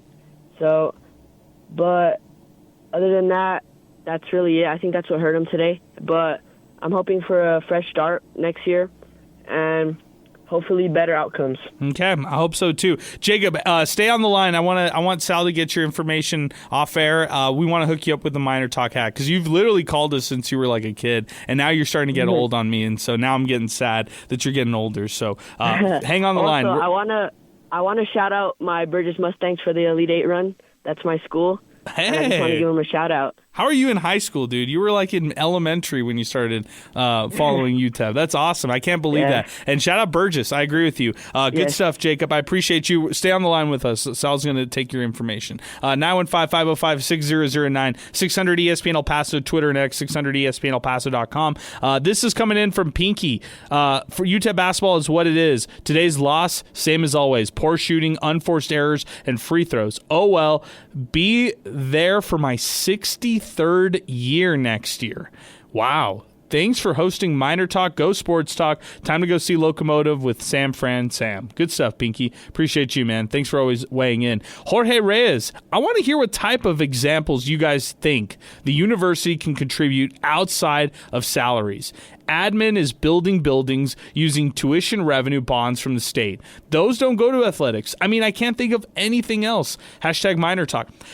Jorge, I can think of a couple things. Number one, I can think of like Heather Wilson going to the UT Board of Regents asking for a higher budget for athletics, like a bigger budget, and whatever that looks like. Maybe that's a fantasy ask, or maybe something like that sounds crazy, but that's kind of how I feel there with that one right there. The other thing I could say to that, as far as the examples of ways that the university can contribute, how about just different money-making events or money-making revenue points that can directly contribute to athletics? Like, I'll give you an example. If they did a joint forces with joint forces with the bookstore, joint forces with athletics. I know this gets blurred with the Van Wagner side of things, but if there's a way they can all unify to where you could buy merch that directly supports UTEP NIL efforts for student athletes, that would be a way that you could have jerseys, hats, like our MinerTalk hats brought to you by Thomas Adams Apparel that go directly back to UTEP NIL. Like, that's the way. If you sold a bunch of these different jerseys or shirts or whatever, and you had these funds directly go to NIL, I think that's a way that the university can lead forth a charge themselves and spearhead something themselves. And yeah, maybe that doesn't, move the needle as much as they do, but I think they need to fight to find new ways. Like, I hear what you're saying, that there's just not a lot of ways based on those tuition revenue. Like, you look at the tuition revenue points, not a lot of that is going to athletics. I completely agree with what you're saying, but they have to figure out new ways. And I think it's through the state that they have to figure out ways to get more funding through athletics to their programs. Like, that has to be one of those ways out there. But yeah, I don't have a concrete answer. I don't really have a good answer for you, Jorge, but it has to happen from that. That's why they make the big bucks. That's why they're paying big salaries. Like, you go out there and you find new ways to get funds for your programs that don't involve facility renovations, that don't involve, just paying salaries, that involve directly giving back to those different programs like men's basketball, so they have the funds and the resources ready to move to the Mountain West. This is from Pooh Bear. If Joe Golding stays for next year, then we absolutely are going to be killed in the Mountain West. If the people think that we've hit rock bottom, wait till next year. I really hope I'm wrong. Paul Reynoso, we can now add chair guy to the UTEP fans history lore. Oh man, who's in that history? Who's in that fan history? Ed Davis for heckling people. The tailgate fight, bench. The UTEP grandpa. Okay, the UTEP grandpa. Now we're talking, Sal. I got one. It's a little bit, R-rated, but the beautiful couple on the mountain during the Texas game. Yes. Yeah, I think they were running the ball. There was a handoff somewhere. That's terrible, Sal. That's so bad. That is awful. I can't even regroup after that. Any other fans that we need to highlight, Zay? Famous fans out there. Oh, don't forget about the fans who had the Fire Tim Floyd sign and Mike Price ripped up the sign. Don't forget about those fans. Go ahead. Any other ones? Were you thinking of one? Eric, were you thinking of one? What? Oh, what about that lady that always used to go to the games? The one, she was like a Miner Pat. Yeah, she's an iconic. Yeah, her. No, she she goes up there with like all the other ones out there. I got a couple more fans. The fans who were going crazy with that shirtless dance this year. Yes, shirtless dance across the nation too. Yes, yes, that's a good one. That's a good one. There's some good ones. There's some good dancing guys like Dancing Bobby. You got to throw in that conversation too. But I think history lore like is more about the mountain couple like that was perfect. The grandpa fighter, yeah, that's it. I think we got some good ones. I'll throw Ed Davis in that conversation because certain referees have thrown him out of the building. Because he's out there and he's doing what other fans do, just being a good heckler out there. So good stuff right there. 915-505-6009. That's our telephone number. Gosh, the fan history. I can't believe UTEP's going, literally as we're going on here on MinerTalk, they're going viral. And by the way, I'm also really happy we're not having to make MinerTalk about watching New Mexico State's game and seeing whether or not they win or lose. And they ended up winning. So UTEP wins this game against Jacksonville State. If they do, it doesn't matter. New Mexico State won. So if it was a tie in that hypothetical scenario, Miners are still left out, and they're 11th. I mean, this is the hole they dug themselves into, and there's no one else that you can blame except for the team themselves. Like they were the 11-20 team this year, and there was a team that had to finish 11th. They were just the team who was the odd team out. This is coming in from UTEP Sports Guy. What a way to lose the final game of Joe Golding's UTEP tenure. Buzzer beater. UTEP fans will be pleased to hear Joe Golding's done at UTEP, as I've been reporting. No, I'm not going to repeat. I'm not going to repeat that one as far as the reporting side of things. I don't know who this Twitter person is, although I will say that burners have gotten things right before. Okay, this is from Leo. 18-plus win season in the first year of the Mountain West in men's basketball is what I'm hoping for. Praying for a miracle for UTEP athletics as a whole. Also, load up the wagons. Gentlemen, it's time to head west. Good stuff, man. This is from Far West Texas. Can't wait for MinerTalk. Give me the all-time Conference USA record for Joe Golding. Okay, I'll be on that here in just a second. But let's go to Hank, who's been patiently waiting. 915-505-6009. After Hank, we got Patrick and then Ruben. So if you've been trying to weigh in, just give us a sec. We'll burn through some calls. We'll free up some phone lines. Hank, good afternoon. What's going on? How you doing? Let me give you a quick little history here. When I was a kid, I was been watching the Miners since they played at the Coliseum. And I got the chance to sit on the bench. Haskins let me sit on the bench for my birthday, and I got to watch the game at the Coliseum. That was a long time ago. But anyway, I've been a season ticket holder for a long time. Can you hear me? I can hear you. Keep going, dude. Okay. So what gets me mad is I've been buying these season tickets every year. Well, now the AD comes up with this idea for $9 a ticket. We don't get reimbursed for anything. How is that helping us? We're getting ripped off. Well, I hear what you're saying. Do you want to keep going, or do you want me to answer that question? Go ahead and answer. Well, I'll answer. I'll just answer it quickly. I'll just answer it quickly and say that you're justified in feeling that way. I completely understand what you're saying, and they're hoping that people like you who are season ticket holders look at that season ticket as almost a donation, and they're looking at that $9.15 as a way to just get butts in the seats. So that's their justification. I hear where you're coming from. I have season ticket holder friends who tell me the same exact thing that you're saying, Hank, and something that we've talked about over the years here on MinerTalk and on the shows here, even on Sports Talk and stuff like that. But you're justified in saying that. I hear what you're saying. They devalue the season ticket holder side of things, but look at that season ticket holder now in 2026 is almost like a donation to the program. Versus, the $9.15, which is trying to get the casual fans. Like, they're going to get you no matter what because you're a diehard, but they're trying to get the casual fans to come. They might not, though. They might not. I'll wait. Sure, I hear you. I'll go to the games that I want for $9. I mean, that's going to save me a lot of money. I'm not going to donate the money. I'll spend the $9 and go to whatever games I want to go to. It's fair. I hear what you're saying. Fair. Okay, keep going, man. Keep going. No, it's just that I don't think it's fair. We don't get nothing back because you say it's a donation, which is fine. But I don't think they should sell the tickets. I know they're selling the tickets to fill up the gymnasium, but I think El Paso is better than that, and they should just go anyway, not sell the tickets for $9. Okay.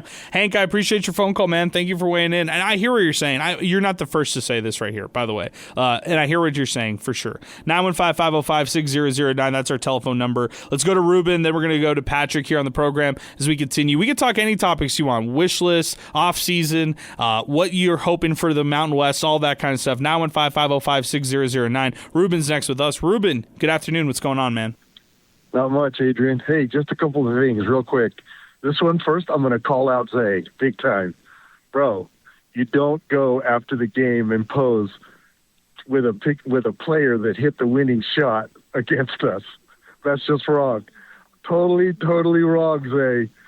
That's number one. Number two, I mean, everybody's pretty much said what I was going to say, but you got to give these guys credit for the last two games that they played. I mean, they played their hearts out. They came out short today, but it's time to move on and then, just try and see what we can do next year.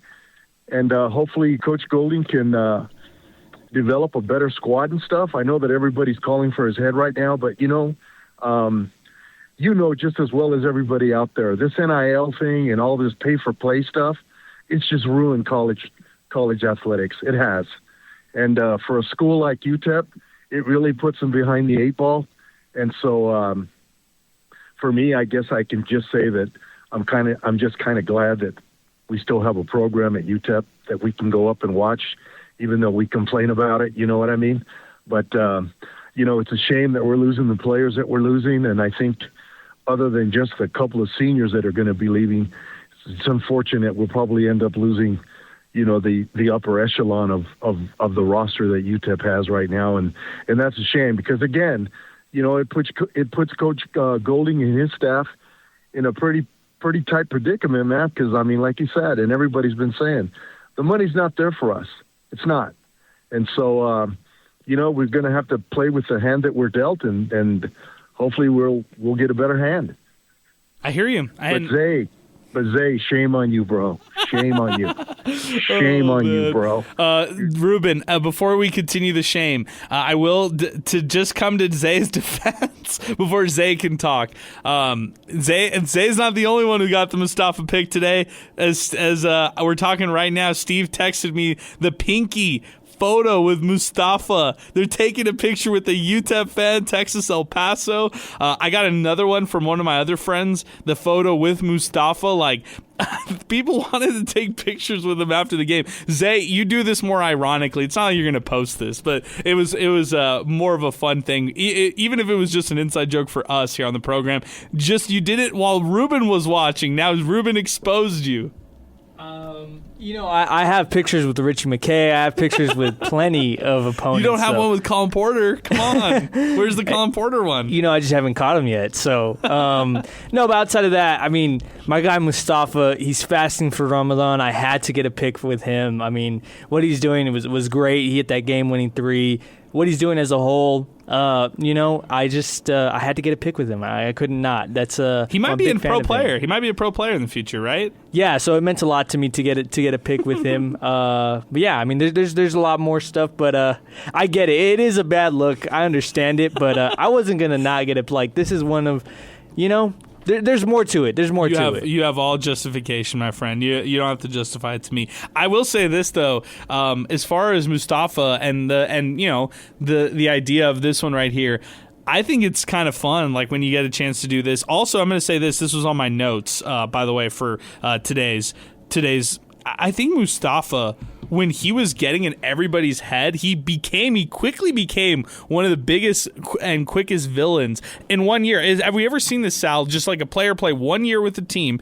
I'm not going to remember Jacksonville State for much in Conference USA. I'm going to remember them for the fourth down play in football. UTEP not able to convert and losing the first game of the 2023 season that year with Rich Rod versus Dana Dimmel, RIP. I'm going to remember Jacksonville State for that.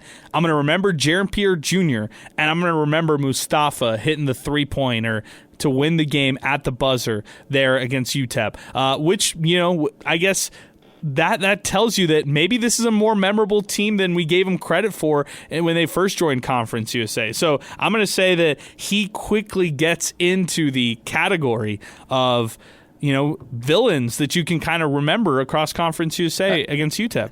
I love it, man. And one of the main reasons why is because just of all the interaction. I know that there was like that little heckling from the fan with the chair and all that stuff, but that's kind of like, hey, you know how there's a couple of bad apples? Well, the other apples, I mean, they're loving Mustafa just fine. I mean, they're trying to get pictures. They're shouting him out. So I think it's one of the more memorable players that you could remember, specifically because of the shot he hit. Kind of reminds me a little bit of Jamel Jones from New Mexico State, who's not the style of play. That's not what I'm saying, but I'm saying like rise to the occasion type of stuff. And that's what he did today. UTEP could have used the Mustafa, and yeah. Okay, Mustafa or Jamel Jones, say? Come on. Don't even disrespect Mustafa like that. Come on, guys. I love it. All right, let's keep it moving. 915-505-6009. The question was Golding's record in Conference USA over the years. This year, over the years, let's do the math, 32-42. Okay, there's your record over the run in Conference USA. Actually, that's not right. That's not right here. We need to add it all here. 39-52 is the record. So there you go. 39-52, the record that we have here for Conference USA and Joe Golding. That's the one that I have right now. It might be 39-53, but I have to double check. But either way, 39-53 or 39-52, whatever that number is. There's your record for Joe Golding in Conference USA. I got to do it, guys. I got to give. We're at the end of the season, final week. I'm gonna give the award for the unsung assistant to Colin Deaver, because today the replay assist, that was I've never seen anything like this. And Sal texted me right away. If UTEP wins, Colin Deaver might have to be the assist on this. But there was an out of bounds play. Controversial. Refs say it's a Jack State ball. Colin, with the big reaches over with the iPad to Golding, and then they review it. Like they initiate the review. It was so funny when I was like, man, this guy's on it. And he was ready for the replay assist on the iPad. So credit to Colin, Sal. Just watching it was crazy. Even on the ESPN Plus broadcast, you got to see a replay of him trying to see the replay, which was phenomenal. Like the handoff, showing it right away.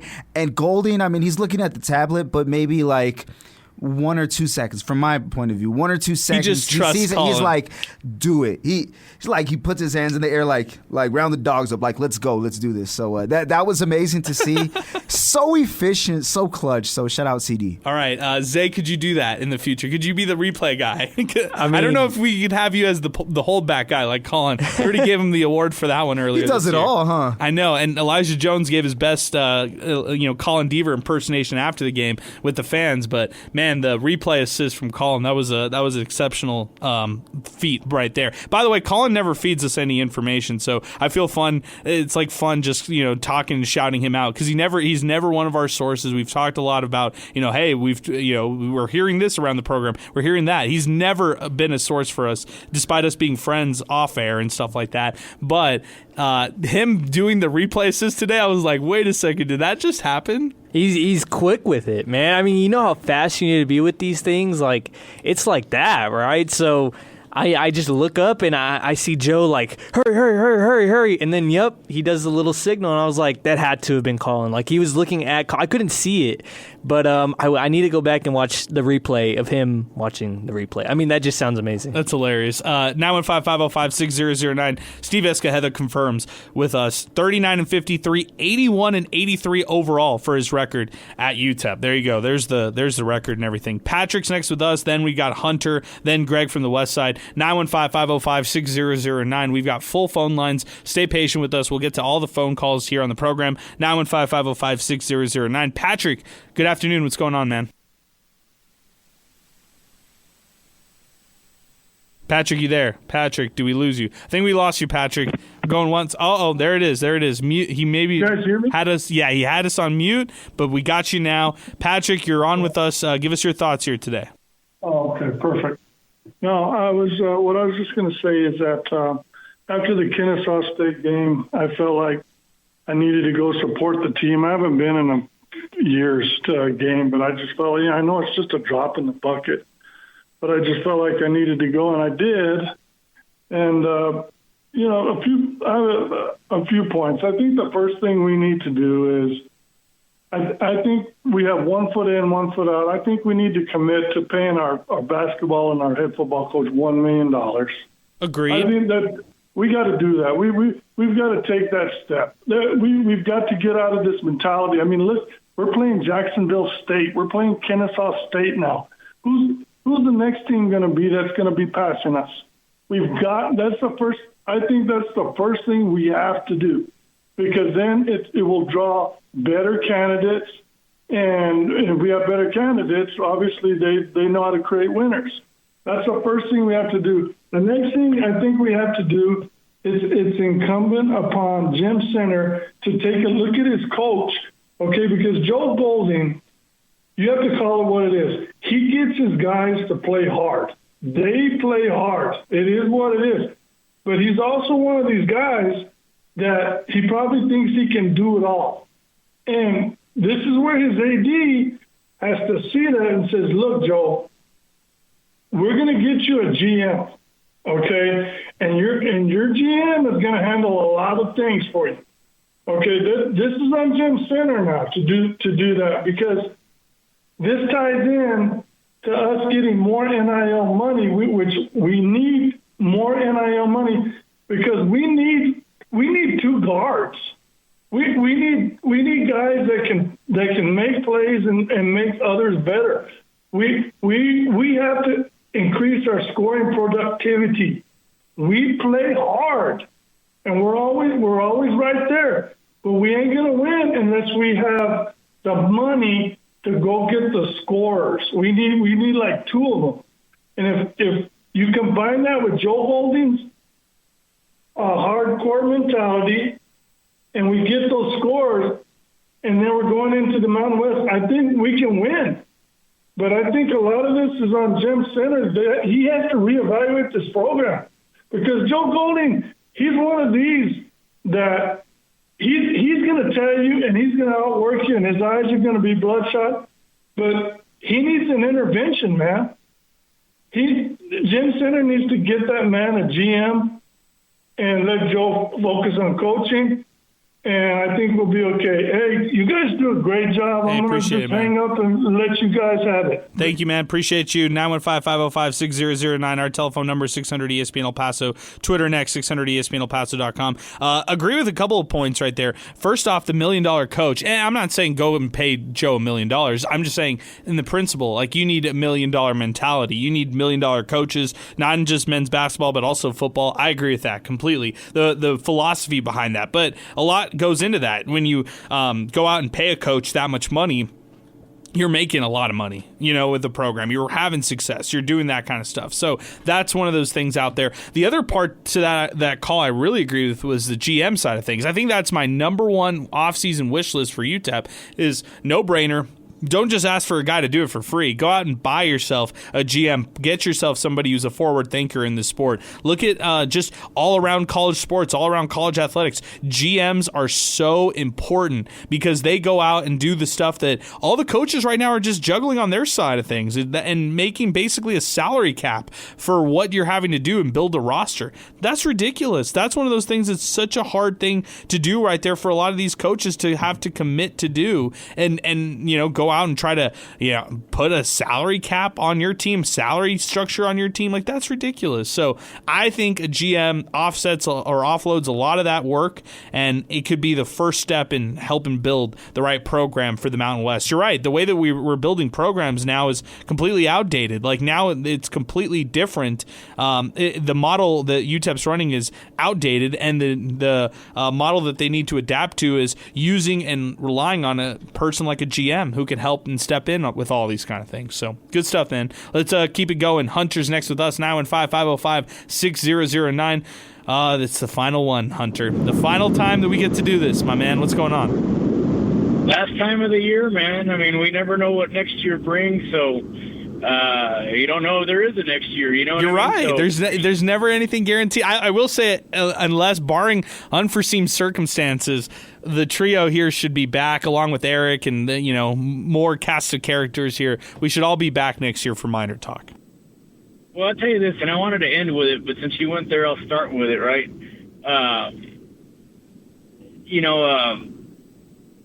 You guys, you and Sal are veterans by now, right?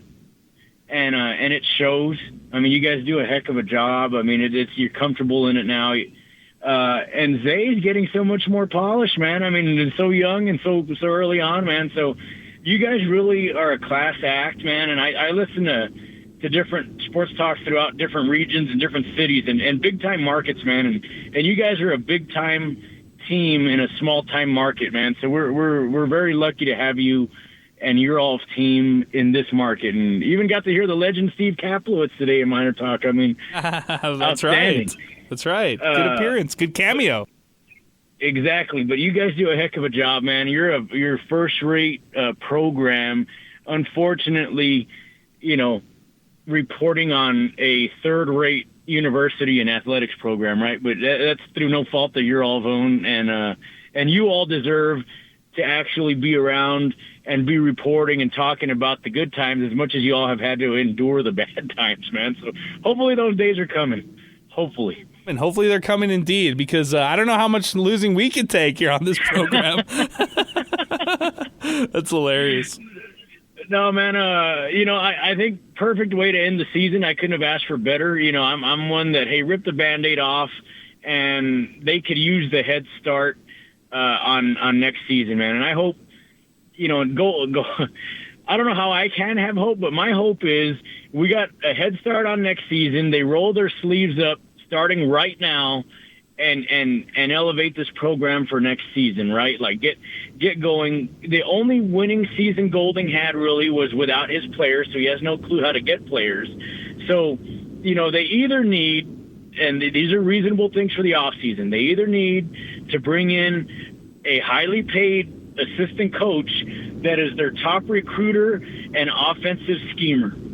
If they can bring that in, and I know it's supposed to be that guy who supposedly didn't like El Paso and ended up leaving before the season even started, so good riddance to him. But they either need to do that and or hire your GM that's also responsible, like an athletic director that's better than what they have now because it's garbage, that's responsible for fundraising and getting out in the community and energizing the fan base to get those donations that they desperately need to elevate this program in every way. And that's paying coaches more, that's NIL money, that's upgrading facilities. And the perfect man to do that job is Steve Kaplowitz, and they need to pay that guy $200,000 a year to do it because he will generate tenfold of that right back to the university.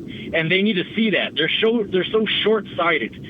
It takes an investment to make money. You invest $200,000 in someone like Steve that is connected in every part of this community and cares about the success of that university, and you invest that $200,000, you're going to get it back tenfold, $2 million a year at least towards that university. So if they could actually see big picture and see stuff like that, hey, great. That's what it's going to take. Bring in an assistant coach that knows offense so that we don't dig 10 feet holes that they're working just so hard to climb out of constantly. And we don't go on 10-minute scoring droughts. And they know how to bring in players and the higher caliber of players that they haven't been able to do, and bring in Steve Kaplowitz to generate some funds and be a general manager for the university, man. But appreciate you guys enduring this really tough season to endure, and look forward to hopefully some more seasons to come. Me too, man. I appreciate you as always, Hunter. Your calls, your analytics, your thoughts, your points are always much appreciated on the show, even when it's a bad season or a good season, whatever. We've mostly endured bad. Sal, I don't think this is right, but I'm asking Grok, and I'm trying to get this correct. Okay. But I was trying to see the record of MinerTalk, like since we started MinerTalk, the record of football. This is wrong, but I want to get the right answer. Okay. But this is wrong. It says 29-88. That's not 29? Right. That's not right. That's not right. Insane. No, it's actually less games, less wins. Yeah. But I'll get the right answer. Let's see. To get you the records of UTEP, football and UTEP men's basketball since we started MinerTalk. So maybe we're the issue. Like, now I'm really thinking about it. Like, maybe we're the bad ones. I don't know, because we can even throw back MinerTalk when Taish was doing it, and there were some pretty bad teams as well. So 20 okay. I'm happy you said that. 24-57 since 2019 for football. Okay. And then for basketball, you're going to like this number. 110 and 110 since 2019. Like literally 500. Overall? Yes, overall. 110 and 110. That's the record. So that's kind of sad, because that's really under 500 too, because some of those wins got to come against non-division teams. Yeah, Oklahoma Science and Arts. Yeah, I get it. Greg from the West Side is joining us next. Yeah, MinerTalk is 500 or less since we started back up here on our show back in 2019, and that's UTEP's records. Greg from the West Side is joining us next. Greg, good to hear from you, man. What's going on? Hey, good afternoon, guys. Long time no call. Not long time no call, but you always call here on the show from time to time. Something must have compelled you to call in on the show. Well, you know what? I mean, I did listen to the last 2 minutes. You know, I told my wife, there's a minute and a half left. Now, a minute and a half, that's like 10 minutes, whereas like in football or basketball. But anyway, the season's over with, done. I wanted to touch base more on the NIL. I don't know if you guys talked about this or you, but President Trump had a roundtable, NCAA roundtable yesterday with a lot of big poobahs. Nick Saban, you had the NCAA commissioner, a lot of business big people. Yes, I got you. Go ahead. Go with your point. I hear what you're saying. Yeah. No. Anyway, I'm glad they're addressing that, because that is way out of control. As Ruben said earlier, and a lot of people say, this is killing the amateur status of college athletics. And I'm glad they're addressing that. You know, I'll let you guys go. We're on the way to the locos. But, see what you guys can chime in on. But, hey, always great to hear you guys. We'll keep listening.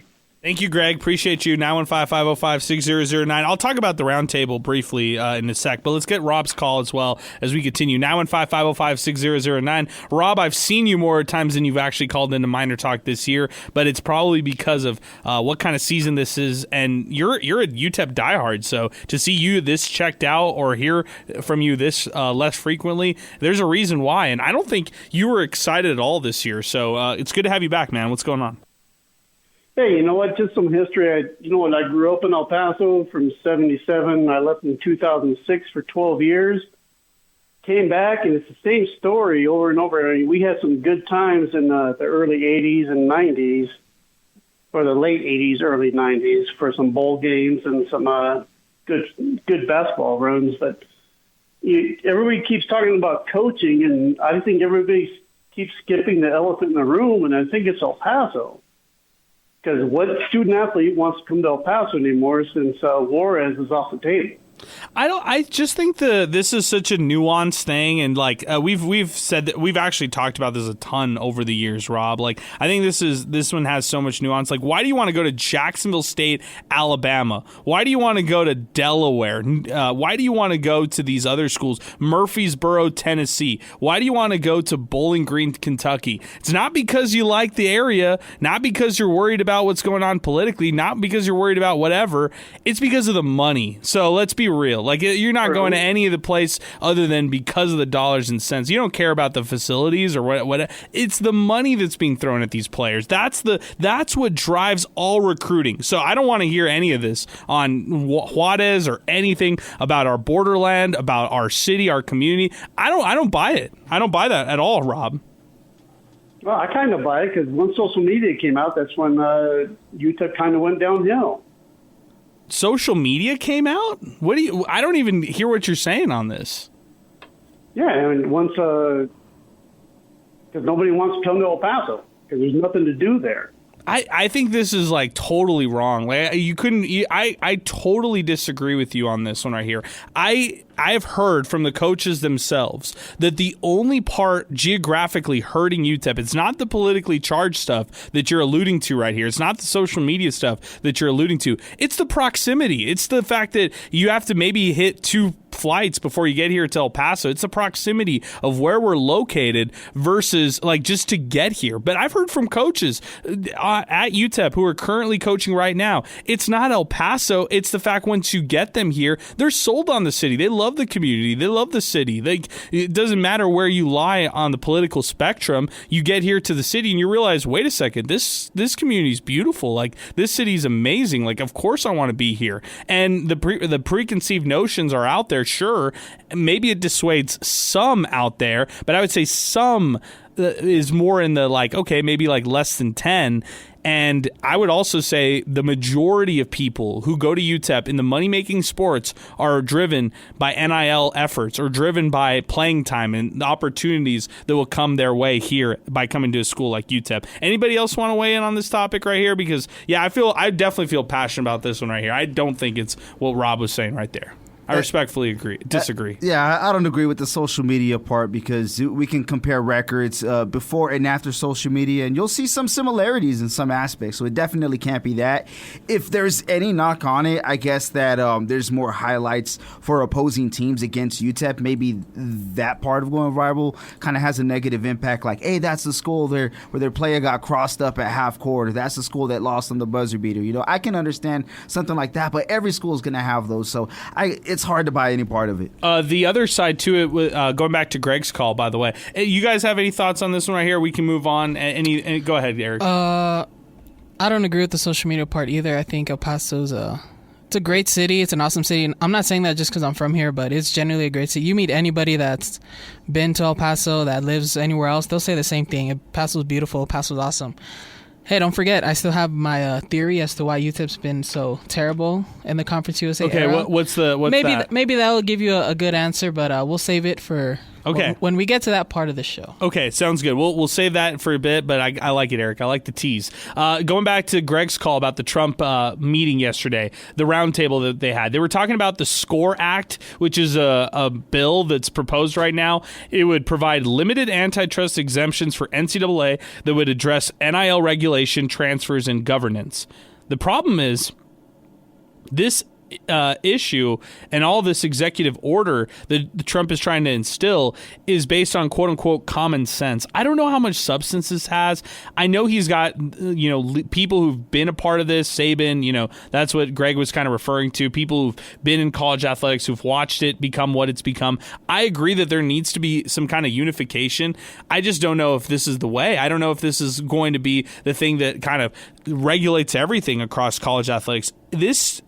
College athletics changes from day to day. Like it's such the wild, wild west that if they said, okay, this is the way that they're going to do it, all that's going to happen is all the money making schools out there, the Alabamas, the Dukes, the Michigans of the world, all of them, they're just going to find loopholes in the new rules. So let's just say, like, okay, if an executive order comes down from the president's office, whatever, they're going to figure out the ways that they get around that with the NIL and the wild, wild west. Without a doubt, it may be kind of like going back to the pre-NIL days where how you had to funnel that money out. This is just an example. Backdoor handshakes, Like, hey, if a school can afford or if NIL can afford to get a player, let's throw out a number, $4 million, right? Yes.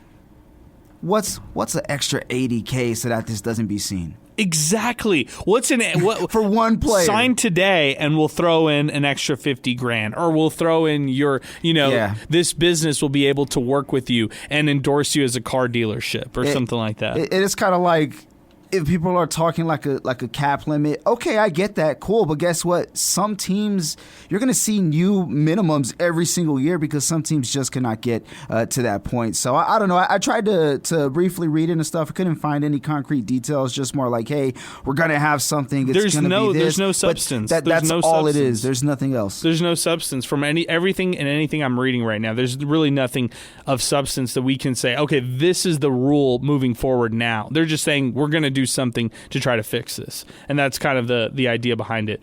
Wow, where is this show gone? I mean, this show's gone all over the place. Guys, let's start talking the offseason. I mean, there's so many tweets and messages to read. We're not going to get to all of them. We've taken almost 2 hours worth of calls here on MinerTalk, and we just simply have to move on. 915-505-6009 if you're compelled to give in your thoughts. We'll take any of the calls. I mean, we're taking everybody's calls here today. Whether we agree or disagree, that's on us. But you're allowed to voice your thoughts here on the show. 915-505-6009. My sons, this is from him on Twitter next. Bye, Joe Golding. You did zero for the program, probably one of the least accomplished UTEP coaches with some high life experiences. We were excited. Now we need a new coach to take us to the Mountain West.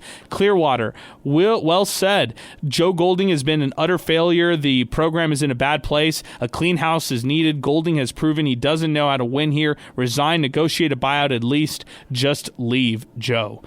This is from Emart. Everything is wrong, not right. Why don't you talk about the players that you brought in that weren't the right choices? Talk about how you've disgraced the program.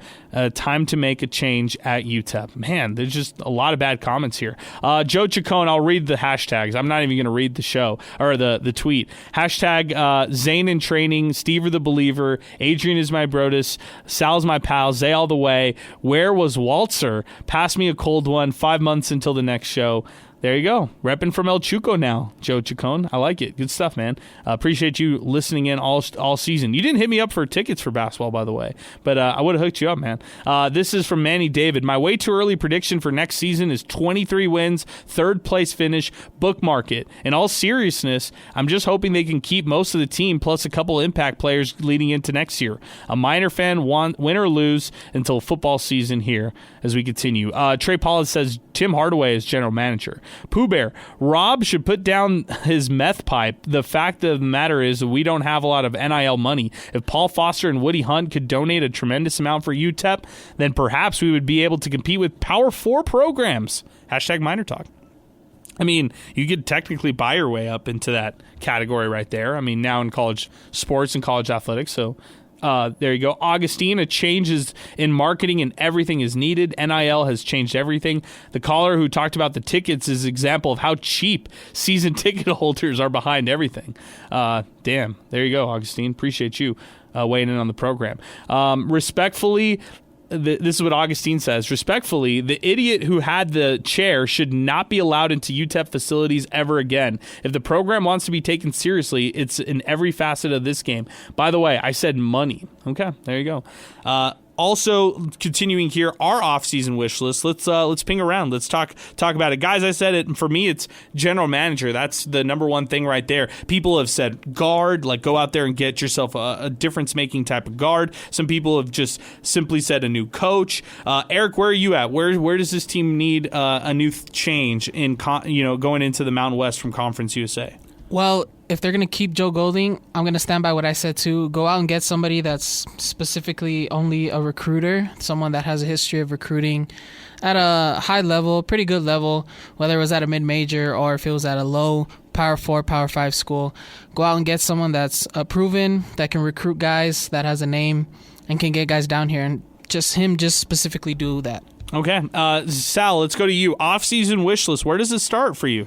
Oh, man, I want to see them try to retain, a couple of their big three. Whoever it is, doesn't matter. As long if you could get two of your big three back, that's a huge win, in my opinion. And then you're talking about two of L.A. Hayes, Elijah Jones, Kasim Watson, right? Yeah. No, not Caleb Blackwell. You're talking about Blackwell, right? Yeah, for sure. Okay, gotcha. But no, for UTEP, though, I want to see them detour more towards offensive preparation and build an offensive identity, one that isn't just transition based, one that isn't, hope you find the open man and after you're driving to the hoop. I want to see them run better sets. I want to see that come to play because we saw so many scoring droughts this year. A big reason why they're out of the Conference USA tournament. Sure. They were an hour or so away, assuming New Mexico State had lost their game from making the tournament. And it's not really that much to ask for when you're you're in the second to last place in your conference. So if they could do that, I know defensively at times they're going to have their bad spurts, but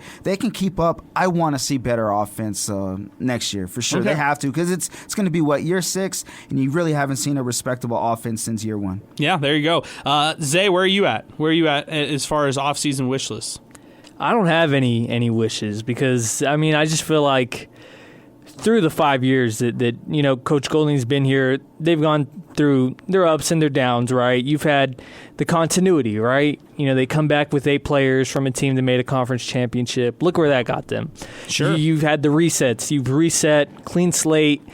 And, you've had new assistant coaches. You've had different recruiting philosophies. You've gone JUCO, transfer portal, NAIA, D2.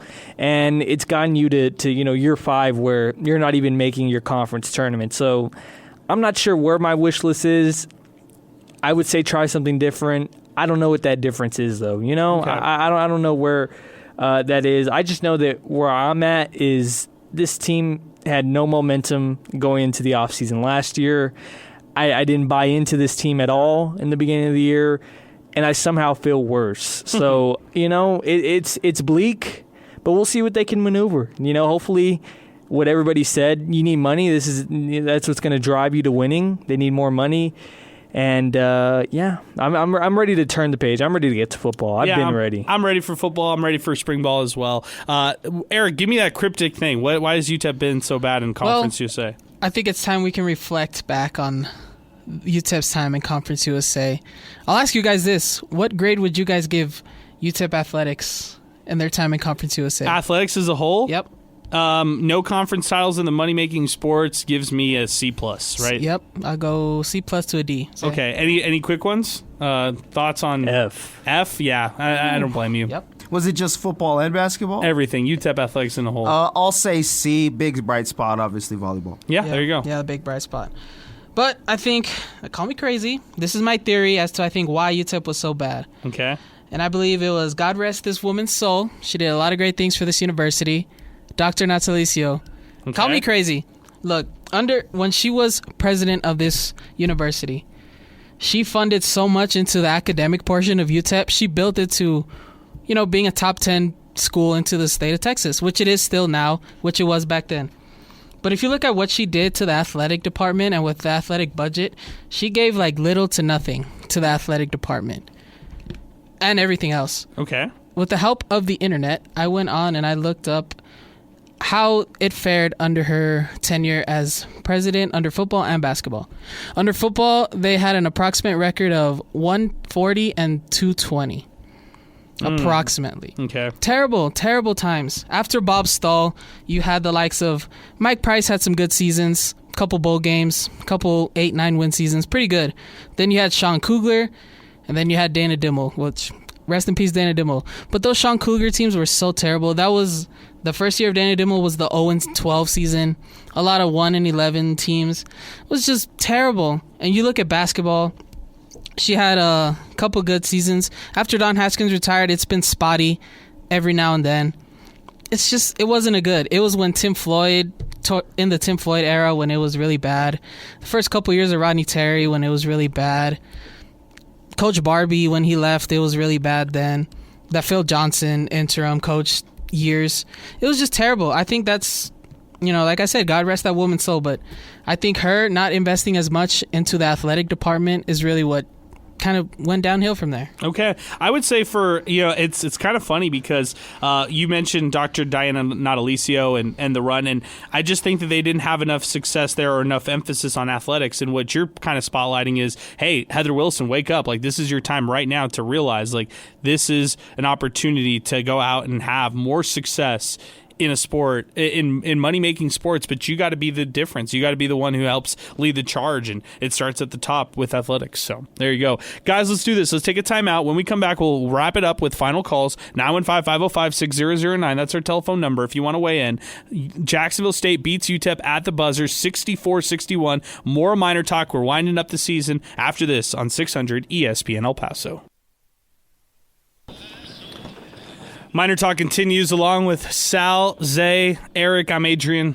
915-505-6009, our telephone number. 600 ESPN El Paso, Twitter and X. Not getting to all the messages, but I'll get to those that I see. So appreciate all those. We have been talking about everything. Jacksonville State, buzzer beater win, 64-61. Let's go to James, who's going to join us to kind of wind down the show. James, good afternoon. What's going on? Hello? Hello. Yes, Adrian, I've got to commend you. I mean, you have been the most consistent guy through all this program, through the start, and I admire the passion of the fans. But you guys have allowed that platform, and I really commend you. I mean, the ideas that you brought to the table, I wish that the athletic department would sit down and listen to some of them and follow through. Appreciate it, man. And Thank yes, you. the spectrum of some of these comments have been all over the place. But I don't see how that affords an open player.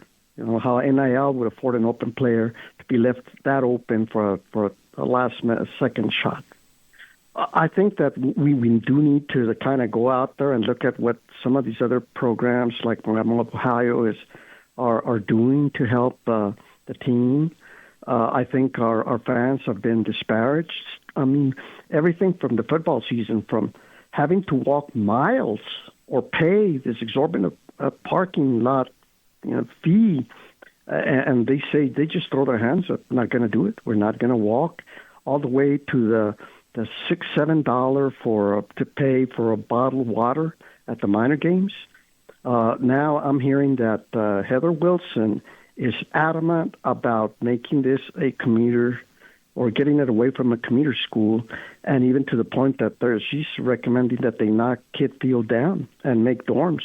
Well, the thing is that now not all the dorms are filled to capacity. So, I mean, there's a lot of things. And I go back to one of the things that you guys brought up in the program at the start of the year. It's a culture thing. It really is. I mean, Natalicia would go out there and engage with the fans, and we don't see that anymore. We don't see that from our athletic or sports athletic director. We don't see that from our coaches that would go and meet with the different factions around town. We've just, I mean, all they want is really, okay, send us your money, send us your money. Well, you've got to hit the pavement also and do some things. But you guys have done a great job. We've got a long way to go. And I am one of those fans that gave up the seats. I mean, I've been a fan since the 70s. I've seen a lot of ups and downs, but I'm not going to go back until there's some changes. And there's a lot of people that are in the same boat. So, again, guys, thank you for allowing us to have a platform. You guys have done an amazing, amazing job. Look at you've kept the passion. You've kept the passion in our fans, and you've allowed us to be able to explore different narratives and different ideas. And I hope somebody is listening.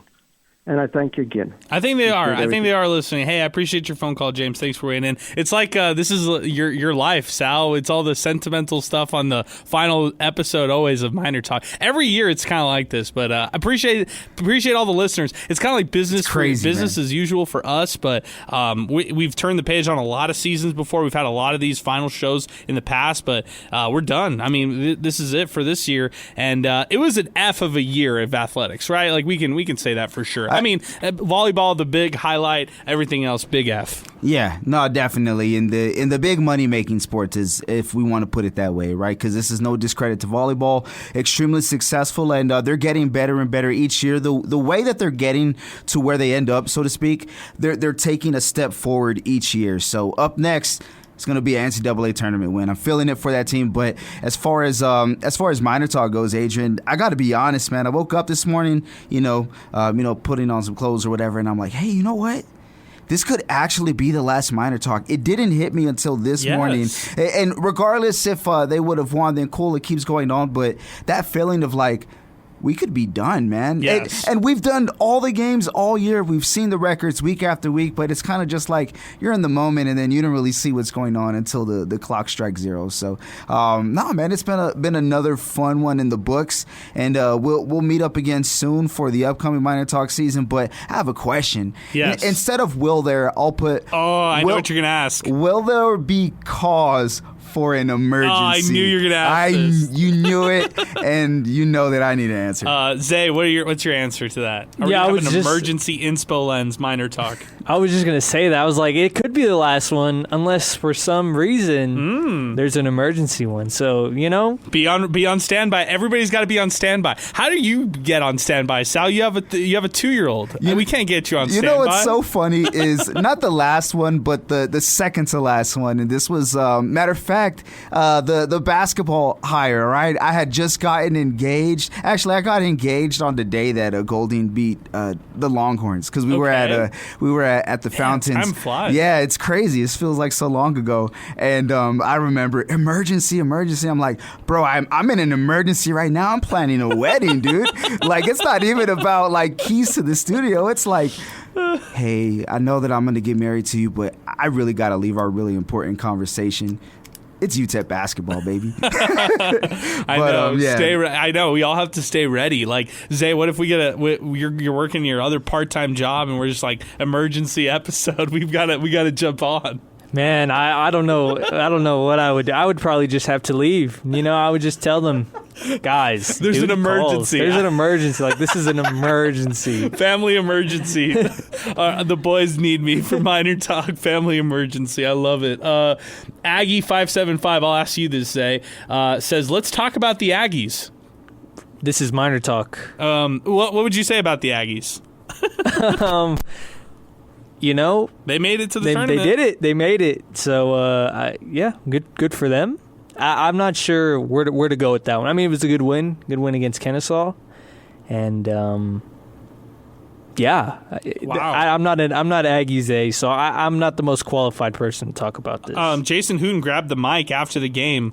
Nick Coppola, our guy, he threw up the video, and Jason Hooten talk to the crowd and talk to the Aggie fans before the Aggies head off to the tournament, probably to let them know that he knows it's a disappointing season, but he's there to try to help them move forward. So that would be my assumption. I don't know. I got to go watch the video. But the men's basketball team in the Conference USA tournament for New Mexico State after their win against Kennesaw State. Actually, it was after UTEP's loss. I mean, they clinched it after UTEP lost in this one. So there you go.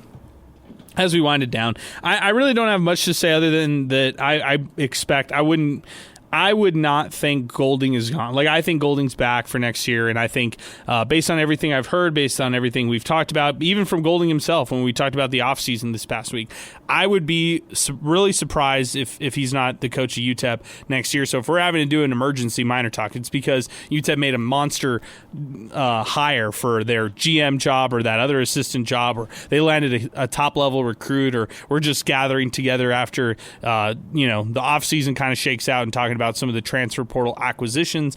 That would be the reason why we jump on, in my opinion, an emergency minor talk. But who knows? Who knows, right? That's why we do this, Sal. That's why we stay ready. We stay ready. It's so fun because we find out stuff pretty much the same time a lot of people get to find out about it as well. So to be kind of in the mix all together is huge. But something else I want to throw out there, Adrian, we could kind of flip the script, completely reverse from the men's to the women's. UTEP women's basketball able to get into the tournament. Yes. With New Mexico State losing. UTEP has that tiebreaker over the Aggies as well. But how funny, right? UTEP just on the outside looking in because of the Aggies on the men's side, and then UTEP looking in and Aggies on the outside on the women's side. So some good stuff there. That game against Kennesaw the other week was gut wrenching.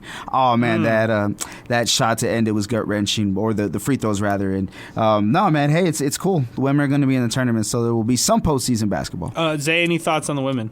Yeah, I mean, Sal brought up, I buried those free throws, that last second Kennesaw State foul. Like, I had to bury it in the mind already. So, I mean, what a way to end basketball in the Haskins Center with basically for the women a game-winning free throws, and for the men a game-winning three. Like, that's perfect way to end Conference USA play in the Haskins. I mean, before the game ended, I had to, sneak onto the floor and look at that CUSA in the orange and blue in the lane one more time, just one more time, because that's it. It's gone. It's over, and CUSA, it's done. They're done in CUSA. Any final thoughts and comments to CUSA, guys? Any other names we didn't bring up on Thursday? I think we did a good job kind of talking about our priorities for players and keeps, going into next year. The one I didn't emphasize enough, I really want this team to bring back Tyrese Watson. I don't know if that's possible, but that's where I stand with that conversation. But any thoughts on Conference USA? Putting it to bed. It's over. Out of pure scores, is Jamal West Mike, sorry. top 10 UTEP players in Conference USA? Top 15. Okay, top 15. Would he be on like the all Conference USA team, I guess, of minor players? Of minor players, 15 best in Conference USA. He might be outside looking in. I haven't done the list, but he might be outside looking in. I don't know if I can give... I think so, too. I think he's kind of fringe. Maybe that's generous, but there's just been so many solid UTEP players. And it's not really a knock on him. We've just seen some really good hoopers over here at the school, and basically since they joined Conference USA. Yeah, since 06. I mean, let's do just a quick list, okay? Jason Williams, I'd take over, Jamal West Jr. For this, I'm saying, like, if you're building a team, so you need bigs, you need backup bigs. You can't have, He can make the all-forward team. He can make the all-forward team, yeah. I'm good with that. Yeah, I'm really good with that. Jamal West Jr., don't take it for granted. I think it's you bring him up, and I don't know what happened to your mic, Zay. I'm sorry. Maybe just grab that mic. Thank you, man. I don't know what's going on there. But I would say for Jamal West Jr., he was definitely somebody we didn't take for granted this year as just watching him from afar, burrowing down. He's just that kind of player. Head down, get to the basket. This week, 19 points, or tonight, 19 points in this game. The previous game, 28 points. He should be Conference USA Player of the Week. I don't know if they're even going to give an honor for the final week of the season. But, what a senior week performance for him.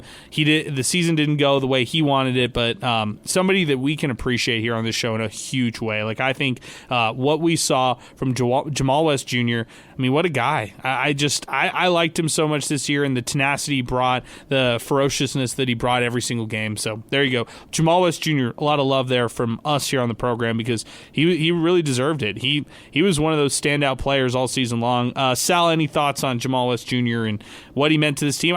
We didn't talk Cassius Brooks, but he's also a senior, and not saying he's the forgettable guy of the mix, but he's the other guy who was high-level defender and just didn't see this season the way that they wanted altogether. Yeah, no, as an entirety, right, as a group, I'm sure they're disappointed. But for West, I think this game was kind of like I mentioned. This game was an embodiment of both teams pretty much all year. But this game was kind of an embodiment for West, and it was play aggressive, get to the cup and see what happens. But the fact that he's able to get to the cup and be so smooth with it, if he has to jump, if he has to force his way through, he's going to do it. And he got to his spots today. He earned every single stat that he got, and I think that's real commendable, man. He played the way that you would describe him, if that makes any sense. Like, what's Jamal West like? Hey, you know what? He's kind of he's shifty. He's going to get to the cup, but he's a bruiser at the same time. You saw all of that in many highlights today, so nothing but praise. Yeah, nothing but praise for him, man. He killed it, and again, really just like all that he brought all season long, Jamal West Jr. with this basketball squad. Would he be your MVP, Zay? No question about it. Would he be the guy that you would say like MVP on this team? Yeah, for this team, as much as I would have loved to gone with Kasim the Dream, no one was as consistent night in and night out. When UTEP, needed a bucket, I think we kind of figured out it was going to go in the low post to Jamal West. And for the most part, I mean, reiterating what you guys said, he was just great. We haven't seen post scorers like him in a long time, and his post moves, his footwork down low, like his finishing ability at his size, like it really pound for pound. If you gave this guy maybe a few more inches, if he was a little taller, like this guy's pound for pound with Bryson for like post scores in UTEP history. Wow. What were you saying there, Eric? Bryson 2.0, kind of. He's like Bryson Light. I said he's like Bryson Light to start the year. When I saw him first, I was like, oh, he does remind me of Bryson Williams, but like Bryson Light. Because Bryson could hit those threes, guys. And I think that's one of those things that, you don't take for granted with Bryson Williams, right? Like he hit those threes that were so impressive night in, night out. Single-handedly almost beat Kansas. Maybe. That was a crazy game in itself. Sule, right? Sule had a great game in that one. I do remember that. Sule was killing it that game. Guys, I think this is it. I think I'm just trying to hang on for anything else or an excuse to hang on, but I think we're done. For everybody here at the studio, for Eric, for Zay, for Sal, I'm Adrian. We're done here on Miner Talk for the season. Jacksonville State defeats UTEP 64-61. UTEP's out of the Conference USA tournament and looking toward the Mountain West. We're going to have plenty of off-season storylines to hit on, so make sure you follow us, 600 ESPN El Paso. The whole gang will be on Sports Talk here from time to time talking more about UTEP, but until then, we'll sign off and say so long. Thanks to all our great sponsors, by the way. Special thanks to Jack in the Box, our presenting sponsor, open 24/7, 365 because cravings don't have a curfew, and then also big shout-out to our great team over at Thomas Adams Apparel. We got the Thomas Adams Apparel hats coming out soon. Excited about that, and that is right around the corner. Check out their website, thomasadamsapparel.com, to learn more about them. For everybody here at the station, we're signing off here for Miner Talk on 600 ESPN El Paso. Have a great night, everybody. Rise and shine. Start your day at the Breakfast Club, where meals and memories come together. Fluffy pancakes, crispy bacon, and breakfast favorites served all day. Dine in, take out, or order online now at bcmidtown.com.